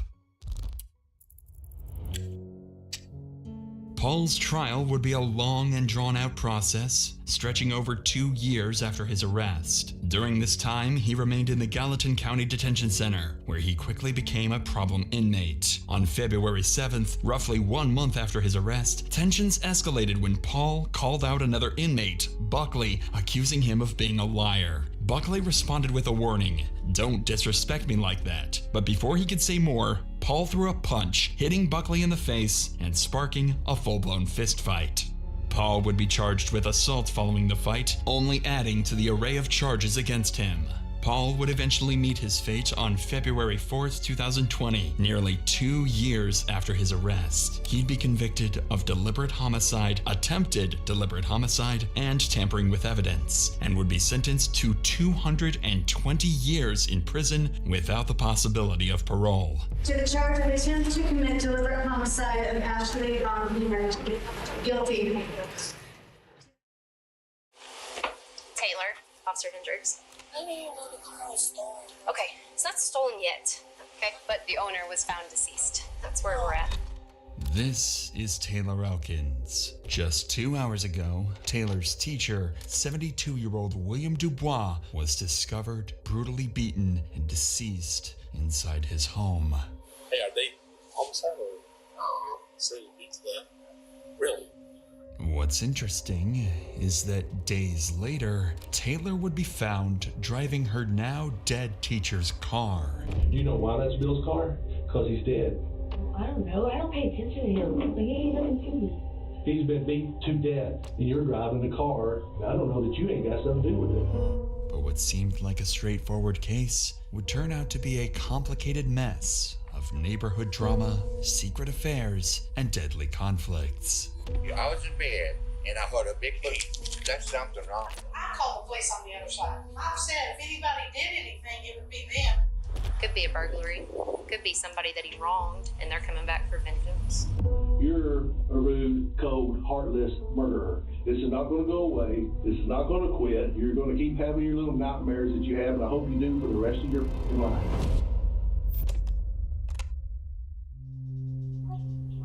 On July 11th, 2019, officers in Fort Smith, Arkansas received a call from a neighbor requesting a welfare check at the home of 72-year-old William Dubois Jr. The neighbor had grown increasingly worried when he heard an unusual noise coming from William's home a few days earlier and had seen no sign of him since. Officers were quickly dispatched to investigate further. Hello. Good. Him?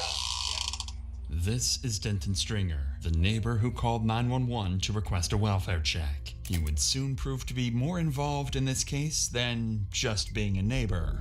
He's not answered? He's not answering, but I was laying in my bed the other night.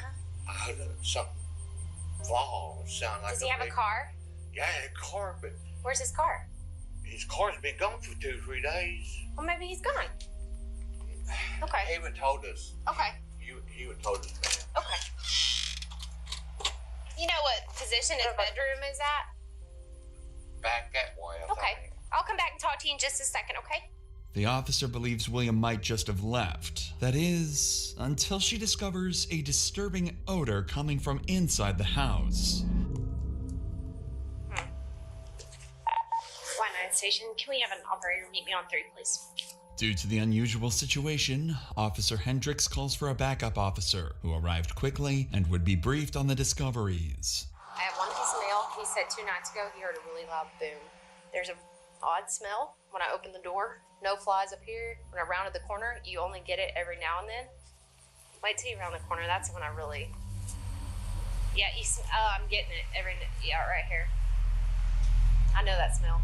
That odor could have been coming from the trash can, but Officer Hendricks was convinced it was coming from inside the house. The officers needed to get in. However, a strange odor alone was not enough to obtain a search warrant. So, Officer Hendricks decided to ask around the neighborhood. She would soon discover that Denton Stringer had done some suspicious things since William's disappearance. But before we get to that, situations like these can be especially traumatizing for those working the case, but that's also the case for people watching these videos, just like you at home. If you've ever felt that you need help with mental health, you should know that there are always people you can reach out to. That's why I'd like to thank BetterHelp, the sponsor of today's video. I've partnered with them to help provide you with an easy and simple solution to therapy. Therapy has helped me overcome my anxiety, manage my stress levels, and become confident enough to build a team that helped grow this channel into over 2 million subscribers. Thank you guys so much, by the way. The biggest problem I found with therapy is that you usually have to go through a lot of therapists before finding the one that's right for you. BetterHelp makes this easy. With their 30,000 licensed therapists,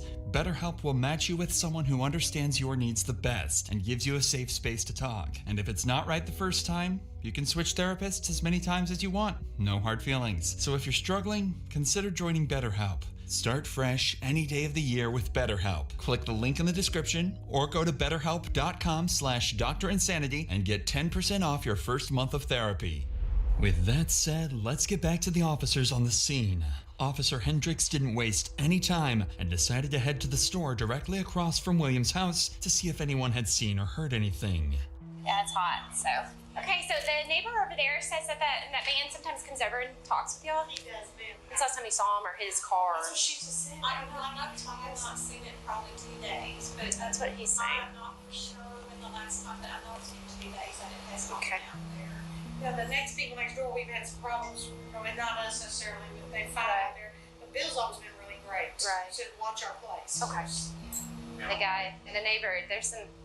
I mean, he come over here to call Bill's number, like a 1-800 number, and listen, I called the police on the other side because of the women out there fighting and everything, screaming from the kids. So on his side, yes, okay. Yes. So I've said if anybody did anything, it would be them. I mean, that's exactly, I shouldn't even say that, but because it's just odd that they come over here and then he's telling us to call Bill like this. We should check on this one. He doesn't have a phone. Yeah, that's what he said. He said his daughter stole his phone. 2700. Hey, he was a teacher at my junior high. So these people over here are saying that the guy next door is like always has some type of drama going on. Him and whoever are always fighting. Not him and Bill, but him and someone else. I mean, worst case scenario is somebody's, done something bad and took his car. What the shop owner just revealed is very significant. Firstly, William, who is known around the neighborhood by Bill, hasn't been seen for the past 2 to 3 days, which is highly unusual according to the shop owner. Secondly, William's neighbor, Denton Stringer, is known to have frequent drama at his house involving various women. Recently, Denton had asked the shop owner to call William to check on him, explaining that his daughter had stolen his phone. If true, this daughter might be the same woman Denton argues with often, and if she took his phone, there is a possibility she could also be linked to William's car missing. Finally, the shop owner claims that if something bad happened to William, it would be them, suggesting that Denton and the daughter were likely involved. All of this casts suspicion on both Denton and his daughter. Officers hope that whatever they find inside William's house might reveal just how involved they were in his disappearance. With all of this in her head, Officer Hendricks returns to William's house, where officers had managed to contact the landlord for an additional key. Nothing could have prepared them for the horrifying scene they would discover inside.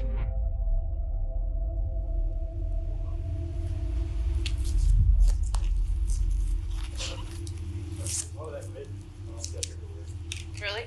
There's some here, some behind you. I wonder what it is. And there's no TV in the living room. It's missing. As officers enter the house, they find William's lifeless body in the bathroom. It soon becomes clear that this was no natural passing. Is that splatter on the door frame? What? Is that splatter on the door frame? Yes, splatter. Okay. There's a dot right there. Oh, wow. Maybe his door was unlocked. There's no phone either. What the officers had discovered was nothing short of horrific, but the attacker had left a lot of clues, meaning police could piece together a story. For starters, the body had a strong, rotten smell, indicating that William had likely been dead for over 24 hours. Throughout the house, shelves and drawers had been left open, with numerous valuables missing. This initially led investigators to believe it was a robbery. However, this is where they discovered something very curious. The front door had been locked from the outside, and there were no signs of forced entry. Officers realized that a scenario like this couldn't be possible unless William's attacker somehow had a key to his house. In other words, whoever did this to William must have a closer connection to him than a random burglar. This made the shop owner's earlier comments even more interesting to police. They had mentioned that if anything happened to William, it would probably be Denton and his so-called daughter, both of whom were close enough to William to have been given a spare key. So with no better leads, Denton quickly became the main focus of the investigation, and police began to wonder if he was simply a concerned neighbor or if he knew far more about William's death than he was letting on. I didn't even notice his TV's missing too. TV's missing. No wallet, no phone. No forced entry. I think we need to talk to this guy. He just got here. Oh, I told Jeff. Told Jeff what these people. Yeah, I talked with them over there. They said he comes over a lot and talks with them. And they said if anything ever happened to him, it would be because of somebody over his apartment. You notice there's some red fuzz all over the place. I'm not sure what that is. He's laying on the blanket that the fuzz I think came from. But there's fuzz in like the kitchen. There's fuzz on this couch right here. Thanks. All the doors in his bedroom are open. Keys, wallet, phone, stuff that normally would be laying out. Yeah. And he's got a random. What kind of car? He just told me it was red. It's a red Ford Focus. We have the tag and everything. And Courtney just sent out a bolo, did not release any information. Just said, just stop this vehicle and notify our department.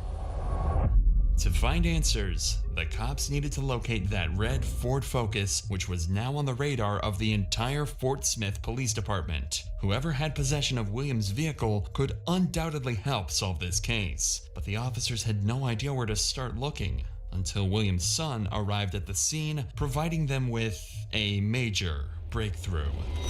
That's his son. That's his son. 10-4.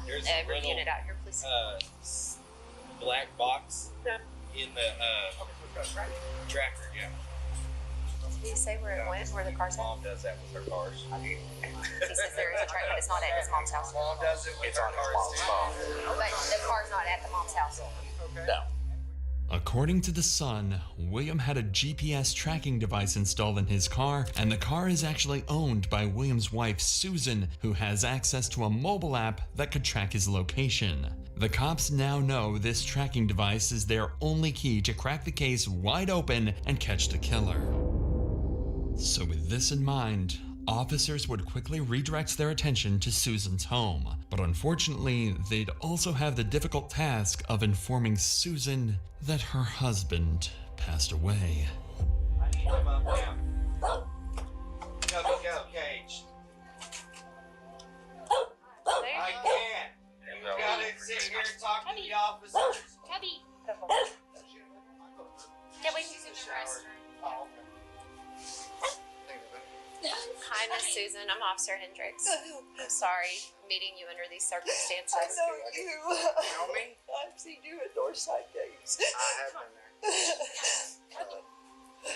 Now, during, you want to sit down for a minute? No, I'm fine. Okay, all right. It might be better on your legs. Yeah. Just experiencing that. In every death investigation, we do a complete investigation from top to bottom because we don't want to leave any stone unturned. Does that make sense? Yeah, Okay. I'm a retired nurse, so. Okay. Well, and we're not saying this is a homicide at this point, okay? No, he had a heart condition Right. and strokes. And he could have fell and hit his head, but there's some blood there that we're concerned about. Does that make sense? He probably fell. Okay. He And was now acting so strange Saturday. Here's our biggest issue. He was acting strange Saturday? Okay. Here's our biggest we have right now is the car is missing. Oh, no. Yes. Yep. Where's your tracker? Do you have a tracker on that Yes. car? Yeah. Okay. Her phone, right here. No, that's Teresa's. Okay. Mine's in the kitchen. Okay. Or in the bathroom. Somebody run get her phone. If you can try to get me a location on that car, that's going to help us. It's gonna be tremendous. And it could be the fact that he left it somewhere and got it home with somebody. It could be a business.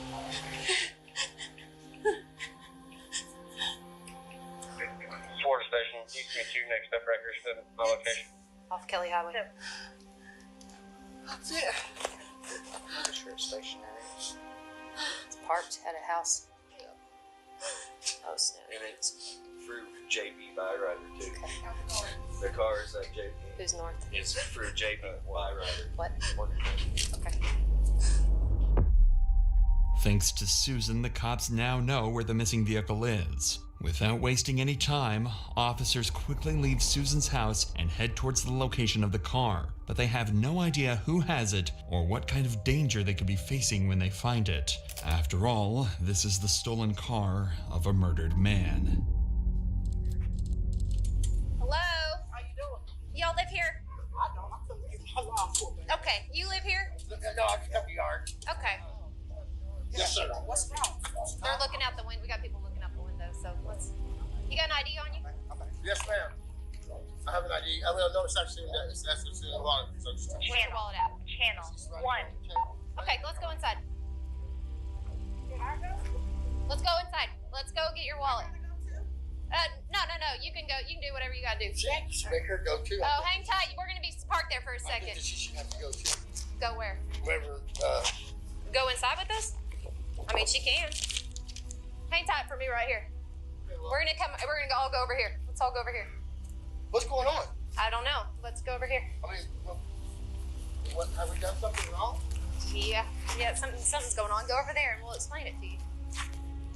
It seems there's someone in this house who wants to avoid the cops, and these officers know they could be walking into an ambush, so everybody behind that door is a person of interest. Okay, so basically, they came out the back. They tried to go out the back. They said they were going outside to smoke. Somebody just shut the front door on me, so. Portsmouth Police Department. Hey, come out with your hands up. We know you're in here. Come out. Portsmouth Police Department. Go ahead, hold traffic. tell us for 33. Come on. Hey, come out. Come out. It's okay. It's okay. Just come out on the side of the house. What have we done wrong? Who else is here? It's an investigation. Investigation? We're gonna explain that. We're gonna explain that. Who else is in here? Come on. What's going on? Just walk out to that side of the house for me. Who else is in here? Is anybody else in here? Just walk out here, right here, to the right. Thank you. Taylor Elkins.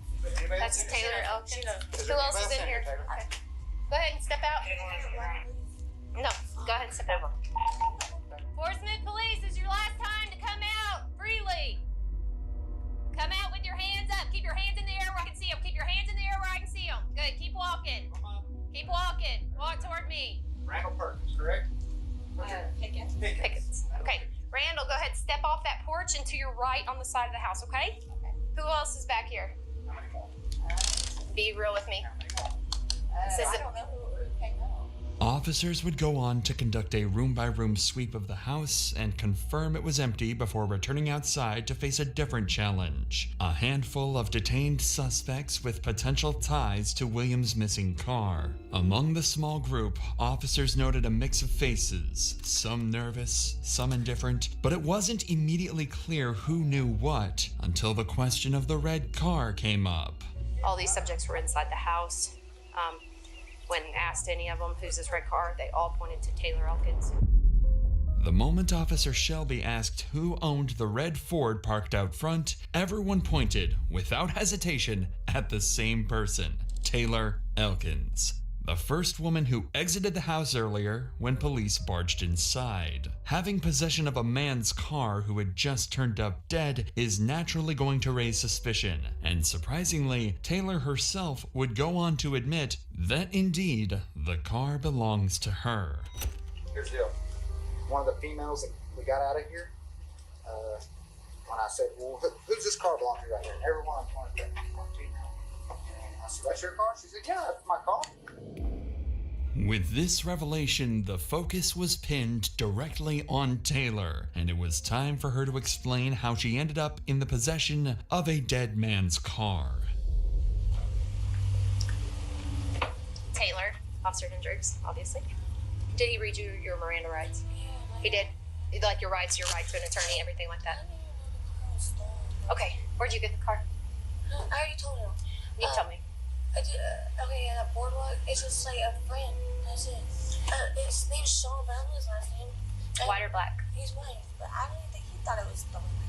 No, I didn't say it was stolen. No, I'm saying, like, I don't know. Okay, I'm just I really asking. don't know how he got it, though. But Okay. I'm saying, like, I was like, dude, like. You got your phone on you? No, I don't got nothing on you. Where's your phone at? In there? I ain't got a phone. Come on, everybody got a phone. No. She didn't have a phone when I arrested her 2 Thank weeks you. ago. I really had done my daughter shattered She had to use her girlfriend's phone at the time. So you got it from Sean, in the first entrance off of Albert Pike to 4201 Kincaid. Boardwalk. The address, but dude, he's a crackhead. Okay. That's why Okay. You give him any money for it or anything? No, like he likes me like that. We're just friends. What's his name on Facebook? Sean, I don't know. I don't have a phone. I don't get on my Facebook no more. All right. Despite Taylor's vague recollection of how she came in possession of Williams' car, officers managed to get a name from her, Sean, who is a friend of Taylor that she borrowed the car from, or at least that's what she claims. If her story is not a complete fabrication, then whoever Sean is could be the key to solving this case.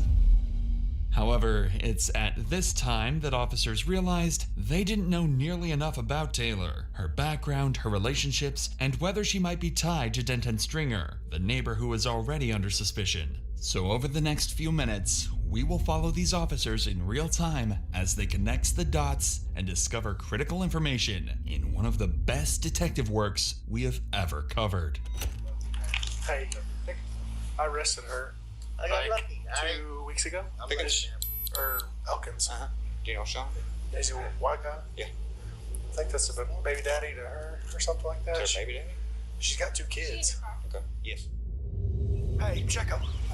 Come here.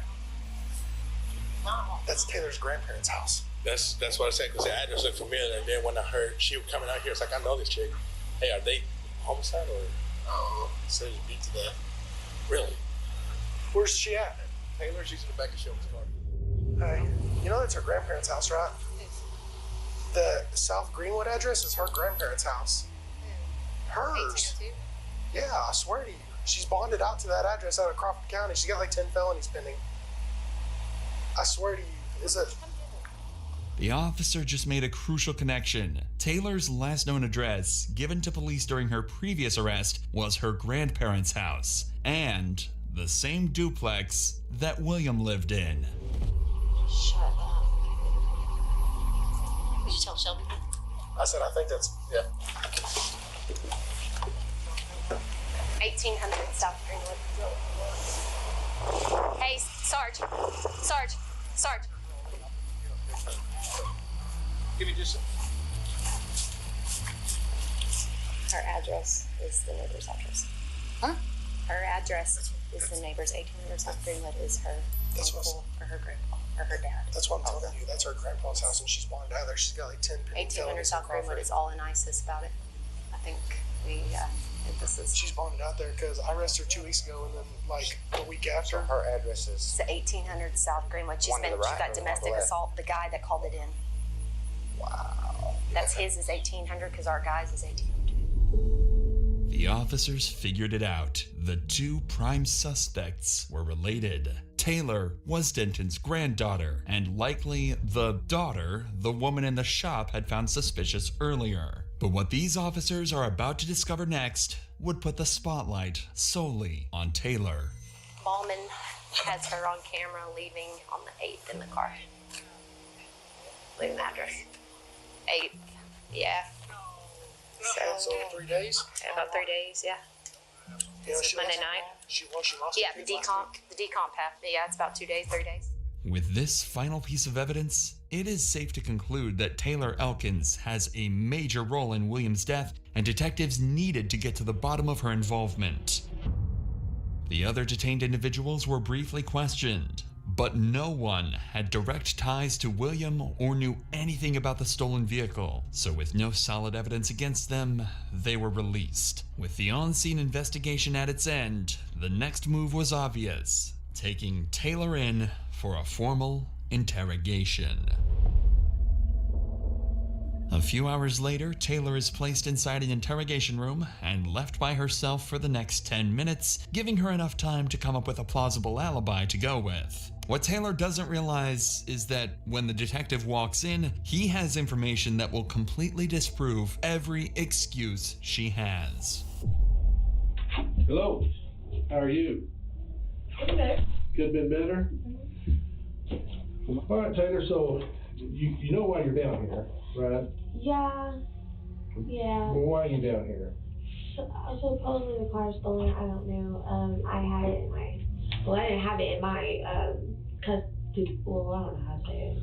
It wasn't in my property. I wasn't in the car or nothing like that. But it was stolen, and everybody pointed their fingers at me. And I mean, I admitted to driving it. So yeah. Okay. And where did you get it from?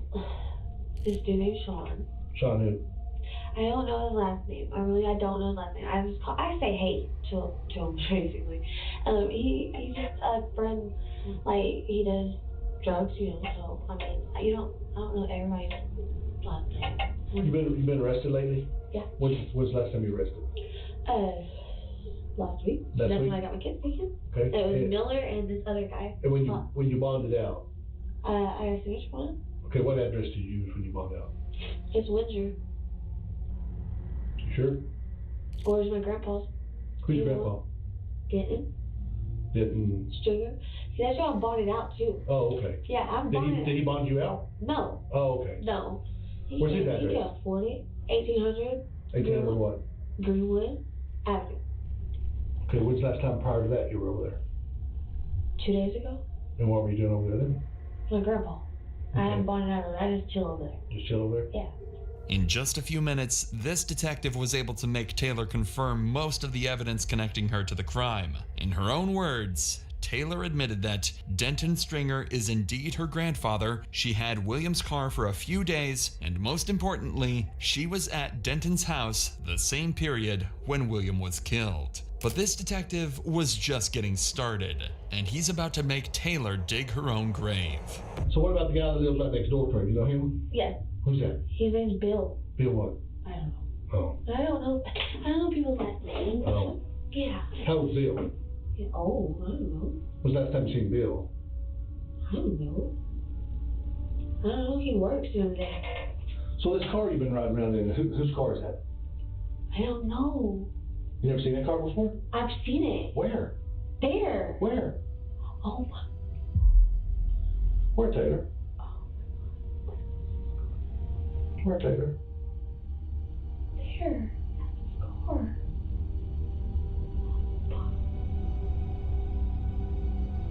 Man. Wow. I think you kind of knew that. No, I didn't. I didn't. I think you did. I didn't. I think you did. I didn't. I think you know Bill. I know Bill, yeah. I How well do you know him? I don't know him that well. And when's the last time you seen him? Like I said, like he comes in and out. I don't know. I don't pay attention to him. Like he ain't nothing to me. Really? He ain't nothing to me. You kind of got all defensive all of a sudden on me. I'm just kind of curious. Because you all up in my face now. No, you got all defensive before I ever stood over No, like you're in my face. Like, yeah. I want to make sure that we're understanding each other. And we are. Okay. I don't, like, I don't know. I don't like pay attention. I be doing my own thing all the time. Okay. So. Why are you staring at me? Okay, I'm just trying to figure out if you're being honest with me. I am. I'm actually being honest with you. Taylor is trapped. She just implicated herself further by admitting that she knows William and, to her surprise, was driving his very car. After this brilliant line of questioning, the detective tells Taylor to sit tight and leaves the room. During this time, he would make a phone call to Taylor's grandfather, Denton Stringer, and Denton would tell him that Taylor was at his house a few days ago along with 2 white males. With this information at hand, the detective comes back to the interrogation room with one goal: make Taylor confess to whatever she did inside William's home. You take a nap? Hi. Oh, you and me both, girl. I'm old. I need my beauty sleep, can't you tell? I'm legit tired. So let me ask you something.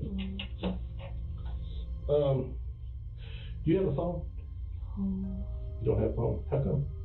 My daughter shattered it. She did what? She shattered it. Oh, how long have you been without a phone? Huh? How long have you been without a phone? Like total 2.5 weeks. Okay. Taylor, you went to your dad's today. Were you there earlier this week, like Monday or Tuesday? Well, let me rephrase that.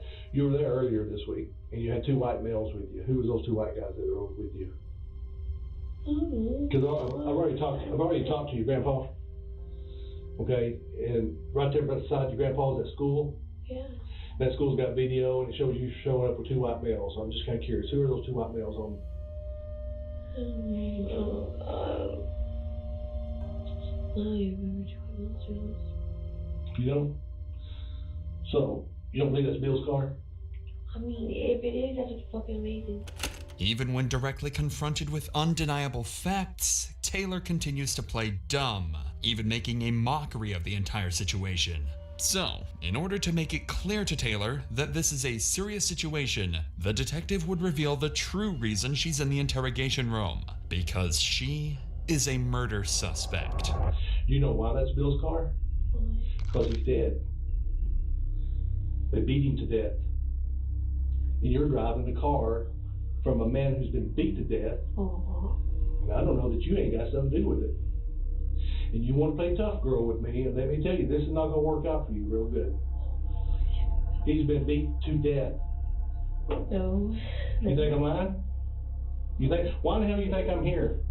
You know why I'm here? Do you know what my title is? Homicide. Hey, it's got real. You talk about losing your girls, you're fixing to lose them for a lifetime. You do nothing, though. You know what? You're knee deep in this shit right now. This just got real. Do nothing. You better start coming clean with what you know. I told you. I'm just letting you know. Here's where we're at, Taylor. I'm gonna be honest with you. This can go either really good for Taylor, or this can go really bad for Taylor, because I can promise you I'm really good at what I do. If I can catch you in a lie, and if you lie to me, I will, I will put you in prison for the rest of your little life. Just know that. Now that Taylor understands the severity of everything and is deeply emotional, the detective will seize the moment to confront her by exploiting her vulnerable state in hopes that the emotional pressure will break her defenses and compel her to finally tell the truth. I'm not threatening you. I'm not gonna be upset. I am promising you. So, if you give a damn about Bill, if you didn't kill him, if you didn't beat the hell out of that old man, you're driving the car that was taken after they beat him. You better come up with who had this damn car or who you took over there with you that seen him and went back and targeted him. I told you I gotta go. Listen to me. Here's the truth. You better start coming up with some full names. Because you know what? Who do you need to think of right now? Who's the most important person in your life right now? You and your babies. You better take care of them. I tell you. You better think hard. Because I got all night. Hell, I get paid by the hour. I'll stay here all weekend. You're driving around a dead man's car. I didn't know he was dead. I wasn't there. But you know the people who probably killed him. I told you I got the corpse. Shot who? In the apartments that you pointed out? Yeah. The guy, the old man died in it, had a heart attack and died in one last week, and the other one's got an old woman that lives in it. That's fine. No. I'm giving you an opportunity right now. Okay, I'm telling you. Okay, tell me. I told you. I'm telling you. Like, no. Let me ask you this. If you had to get Sean right now, where would you go get him at? What? What apartment number? It's in the corner. There's 4, 5, 6, 7. It's either 5 or 6.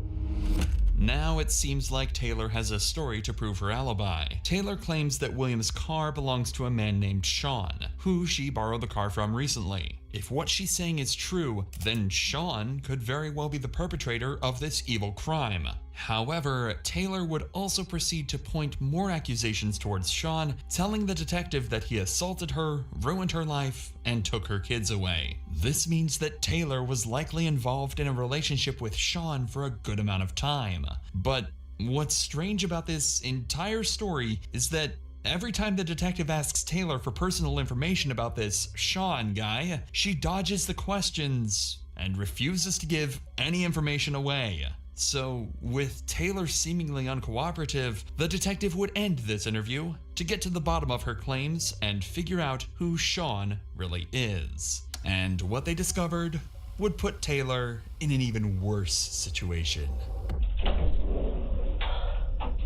You been thinking about anything? Oh, I fell asleep. I thought it like hurts really bad. Had a little issue. So this is the guy you said you got the car from? Mm-hmm. Are you sure? Well, I told you he's in jail. Mm-hmm. I told you he's been in jail since June the 6th. Mm-hmm. You think I'm making this up? No. So if he's in jail, how did he give you the car? It was him. I had to be sure. You better rethink this, Taylor. That's looking like you killed him. No, yeah, I didn't know it wasn't me. You think it's funny? No, I said it wasn't me. Well, you better figure it out then, because you just lied. Well, I didn't. Sean giving her the car was a completely fabricated story, and the detective just proved it. So, with this major lie exposed, Taylor is taken away to sleep in jail while detectives work on finding more incriminating evidence against her. The next day, Taylor is brought back into the interrogation room in an orange jumpsuit. This time, the detective has prepared undeniable evidence to thoroughly debunk her entire alibi and make her confess. Mm. You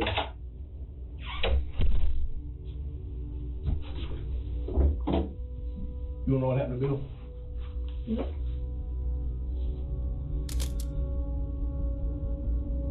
I didn't know to see a picture of it. You believe he's dead now? Yeah. You still think this is all a joke? No. You sleep last night, didn't you? You won't sleep. This will haunt you.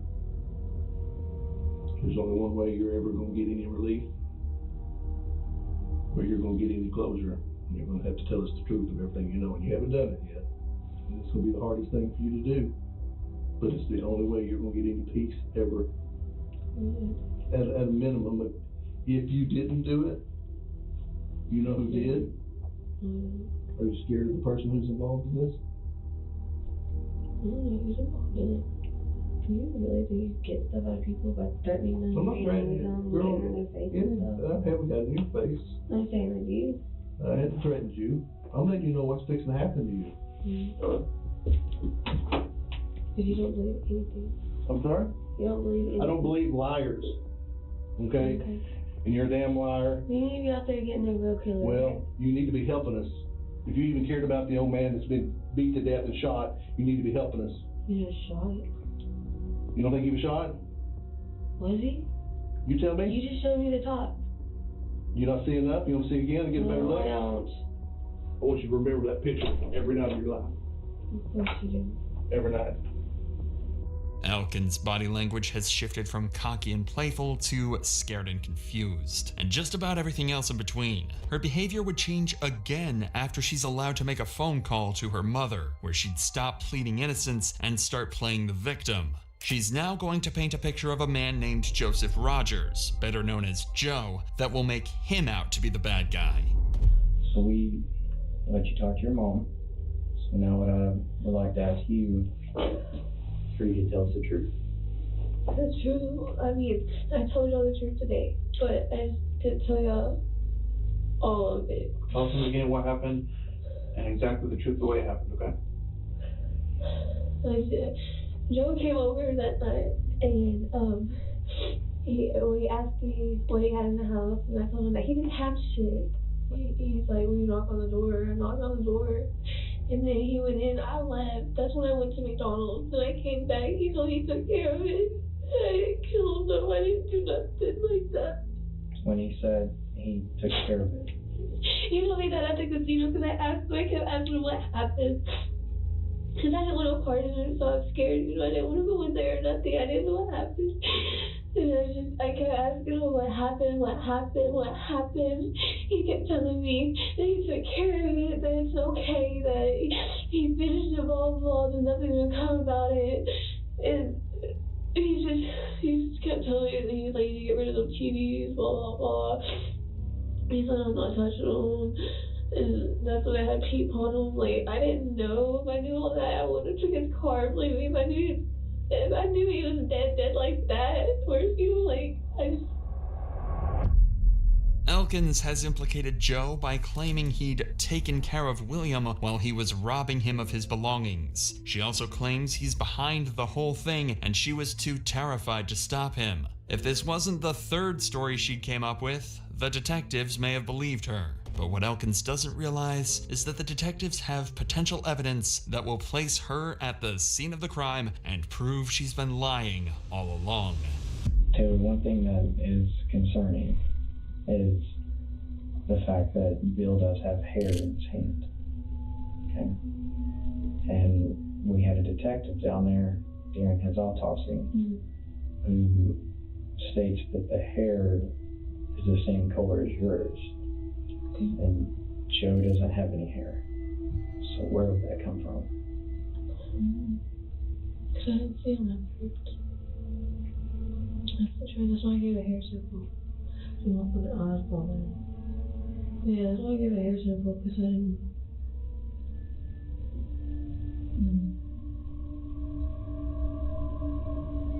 Did you ever see Bill after McDonald's? If that lock of hair they found on William's body belongs to Elkins, then her stories will mean nothing, as the physical evidence will do the talking for her. But right now, that's not the only thing she has to worry about, as detectives have even more evidence that proves her whole story has been a lie from the very beginning, and it's all thanks to the GPS tracker William's wife installed in his car. That GPS tracker would also help detectives to map everywhere she had been from the very moment she stepped in the car, and then use the CCTV to determine who was inside the vehicle. I know you don't have me. I'm sorry. You got a job to do. I hope you understand that. Let me show you another picture. Who's that? Where's that at? Well, there he is in the car with you. In Bill's car. That's Joe. Is Joe the one that killed him? Joe was with you when you left the house. And when y'all went to the casino. Did Joe kill him? Here's your opportunity. We got the evidence. There's a tracker on the car. We take it straight from when you left there.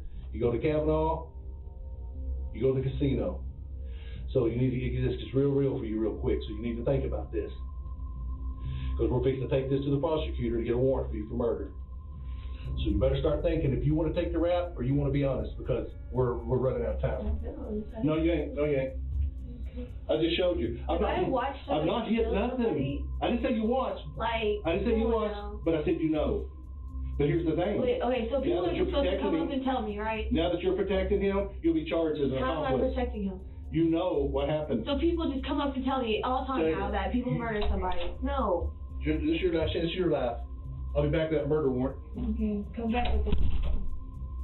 Taylor's arrogance with the entire situation has seemed to finally have caught up to her, and her extreme stubbornness has left the detectives with no choice other than to resort to other methods of incriminating suspects, such as DNA samples, hair samples, and last but not least, the polygraph. The polygraph test was done off camera. However, the polygraph examiner would have some harsh words for Taylor after the test had concluded.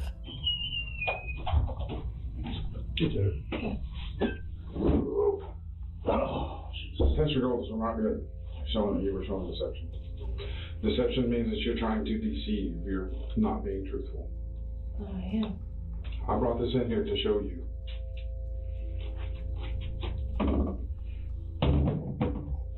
You see that question that says R5? Mm-hmm. And that big spike on it? Mm-hmm. That's where you were telling us a lie. You were lying to me when I asked you in the test, were you present when he was attacked? Not when he was killed. But attacked, maybe, not killed. When I ask you, did you kill him? Your reading is stronger than that. Oh my God. I am so clarifying. Because you're just getting on my nerves right now. I'm not in the mood today. I've had. Well, I really don't give a shit if you're in the mood or not. Of course you don't. All right? You're a rude person. I'm not a rude person. Yes, you are. You're a rude, cold, heartless murderer. That's what you are. No, I'm not. Hey, look at you. You have no defense for yourself. I'm not though. Because you killed the old man. No, I didn't. I know what I'm capable of. Yeah, you're capable of that. You're right in the middle of all of it. Mm-hmm. And why you don't think you think you're so tough? I told y'all what happened. You ain't told us nothing. You make up everything to point the finger at everybody else. But I don't. You do, 100%. I don't. This is not going to go away. This is not going to quit. Okay. You're going to keep having your little nightmares that you have, and I hope you do for the rest of your fucking life. Taylor would never formally confess during the rest of the interrogation, continuing to point fingers, blame others, sometimes being completely imaginary people, and playing the victim. William Dubois Jr. had suffered from 27 impact injuries and met a terrifying end the day of his death. The hair sample found in William's hand was eventually matched to the hair of Taylor's, adding one final cherry on top to help convict her. Detectives ultimately believed Elkins was responsible. Although she didn't confess to the cops, she allegedly made a confession during her incarceration. She also told another inmate that she went to William's house to borrow some money and had become angry when he didn't have any. So out of both frustration and pure evil, she grabbed a hammer and beat the life out of William without any remorse. Taylor's grandfather, Denton Stringer, was initially investigated as a potential suspect. However, with no solid evidence connecting him to William's murder or Taylor's involvement, authorities ruled him out. As for Joseph Rogers and Sean, they were both cleared of any involvement in William's death. The two had nothing to do with the crime whatsoever, and were simply scapegoats for Taylor to point fingers at. As for Taylor, she was charged with first-degree murder on October 9th, 2019, and in January 2020, she accepted a plea deal that meant she'd avoid a life sentence. Instead, she was sentenced to over 40 years in prison. Her first chance at parole will come in 2059. You're with Brandon. Rachel. Rachel. Jeremy. This is 21-year-old Brandon Reisner, standing alongside his two parents. For the last 6 hours, Brandon has been on the run from police after brutally killing his best friend. Keep going! You jumped the fence. Head back towards Collinwood. And as Brandon's parents learn their son is an alleged killer, all they can do is pray as they patiently wait for their son's fate. Rachel, Jeremy, if y'all can have a seat out here. Would you like to talk in private?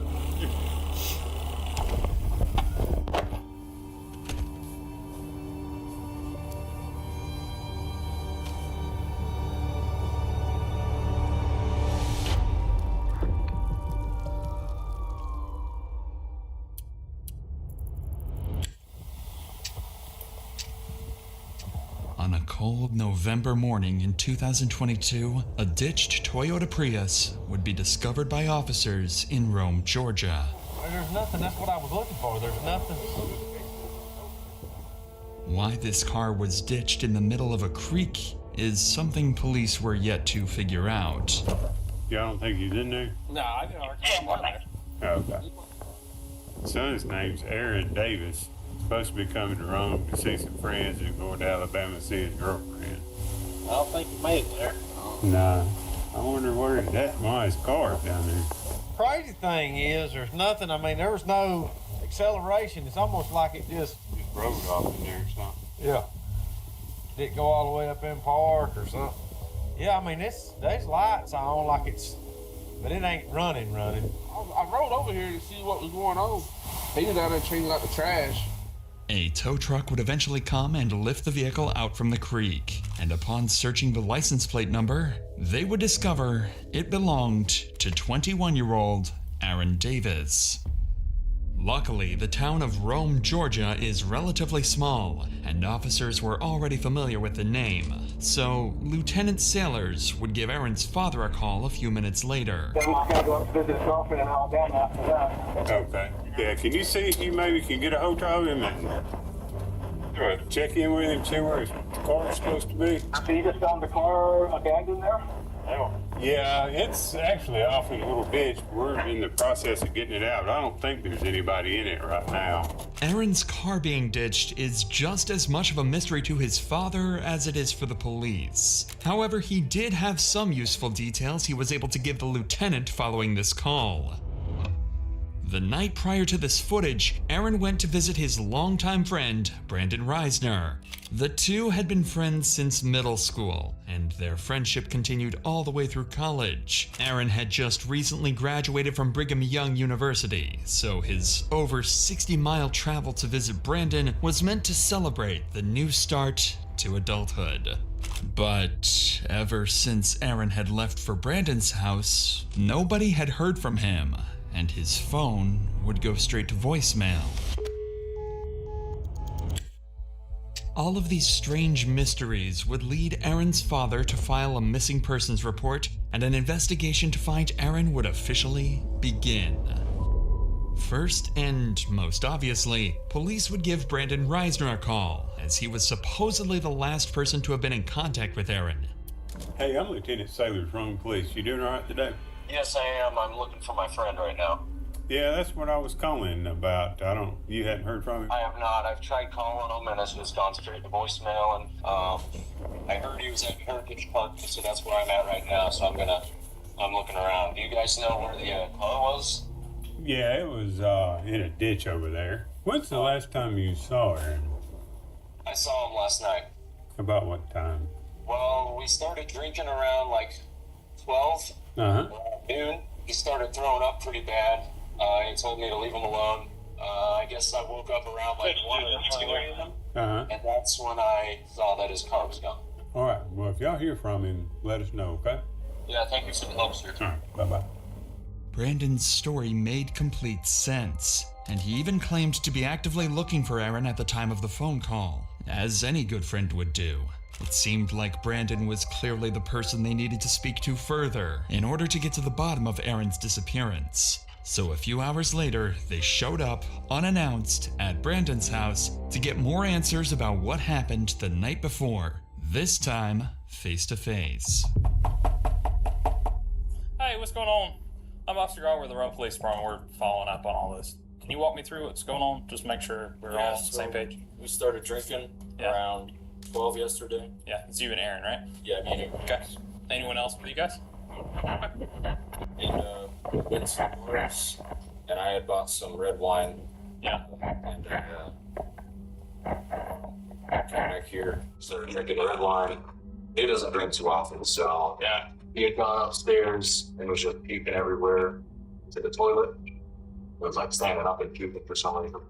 I went downstairs and he told me that he doesn't need any help. I went downstairs, dropped a bottle, cut my pinky, and I went to the urgent care this morning, took a shower, went to bed. Okay. And then woke up 1 to 2 a.m. and his car's gone. Despite Brandon's strange demeanor, Aaron's actions last night connect with the ditched car and lack of response for the last 12 hours. If Aaron was a light drinker and got heavily intoxicated, who knows what he could have done while completely by himself. So, how long have you and Aaron been friends? We met when I was in 5th grade. Okay. And then we became more like close friends, I'd say, like around freshman. We're still trying to find him. I don't know. You know, he may just be staying at a hotel, sleeping off whatever happened last night. Yeah. It doesn't necessarily mean he's in danger or anything like that. You have any problem with us checking inside the house? No problem at all? No ferocious iguanas or anything? No. You never know, man. People have all kinds of pets. The officer would search the house and find some interesting discoveries. Several doors would be locked, specifically the door leading to Aaron's room, where he supposedly threw up several times. This was strange, so Brandon would be called inside to help get them up to Aaron's room. Do you mind coming in here with me so you can just show me where I'm going and all that? Yeah. Just makes it a little bit easier. The bathroom is up there that he was up checking in. I got you. Oh, Lord. Is that what's in the laundry right now, I guess? Okay. Officers would notice a strong chemical smell coming from the room and find excessive amounts of cleaning supplies. But all of that would mean nothing compared to what they found next.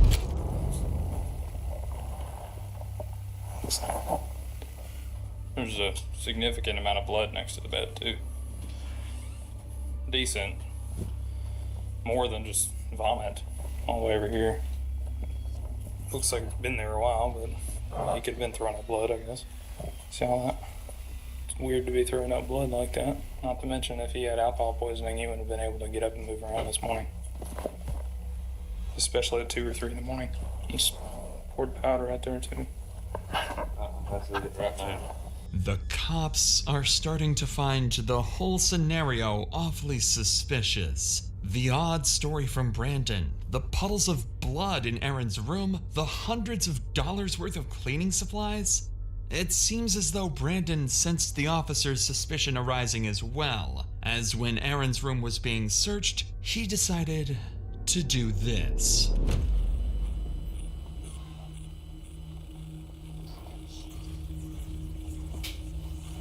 Oh, my knees.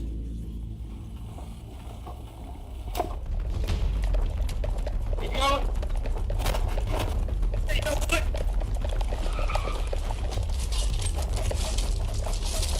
Now.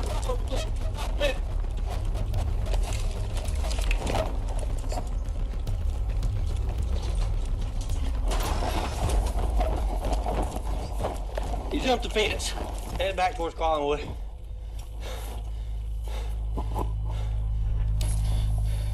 Somewhere between LaPorte and Eastside, gonna be in these houses. Go up to the house, get in the backyard. Okay. Possible 1043 suspect. Head back towards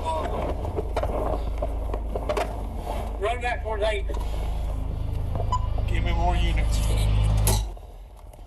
Unfortunately, officers lost sight of Brandon. He officially managed to escape the police, at least for now.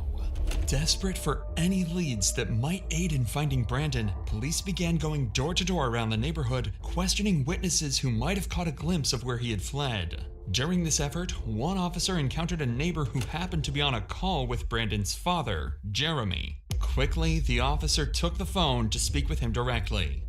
Hey, sir, I'm Lieutenant Sailor from police. Hi, I'm Jeremy Reisner, the homeowner, Yes, and my Brandon's father. Yeah, we're probably going to need to talk to Brandon. Do you know where he is? No, I thought he was still at home. Now, earlier we had told him maybe drive around the areas where they normally hang out and try to look for him, for Aaron. Okay, we'll keep trying to get hold of him. We're still about an hour away, working our way there. Even Jeremy was clueless regarding Brandon's whereabouts, and seemingly so was everyone else, as an entire hour would go by with Brandon nowhere to be found.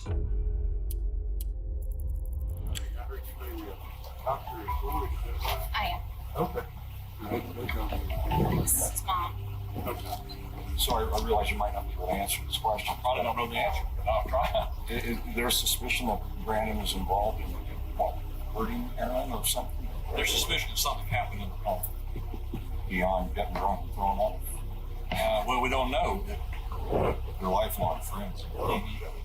We called back after the boy's mom called us. We called back and said, when did you last see Aaron? He says, I guess he left during the night. And that's all we did. He went to look for him where the car was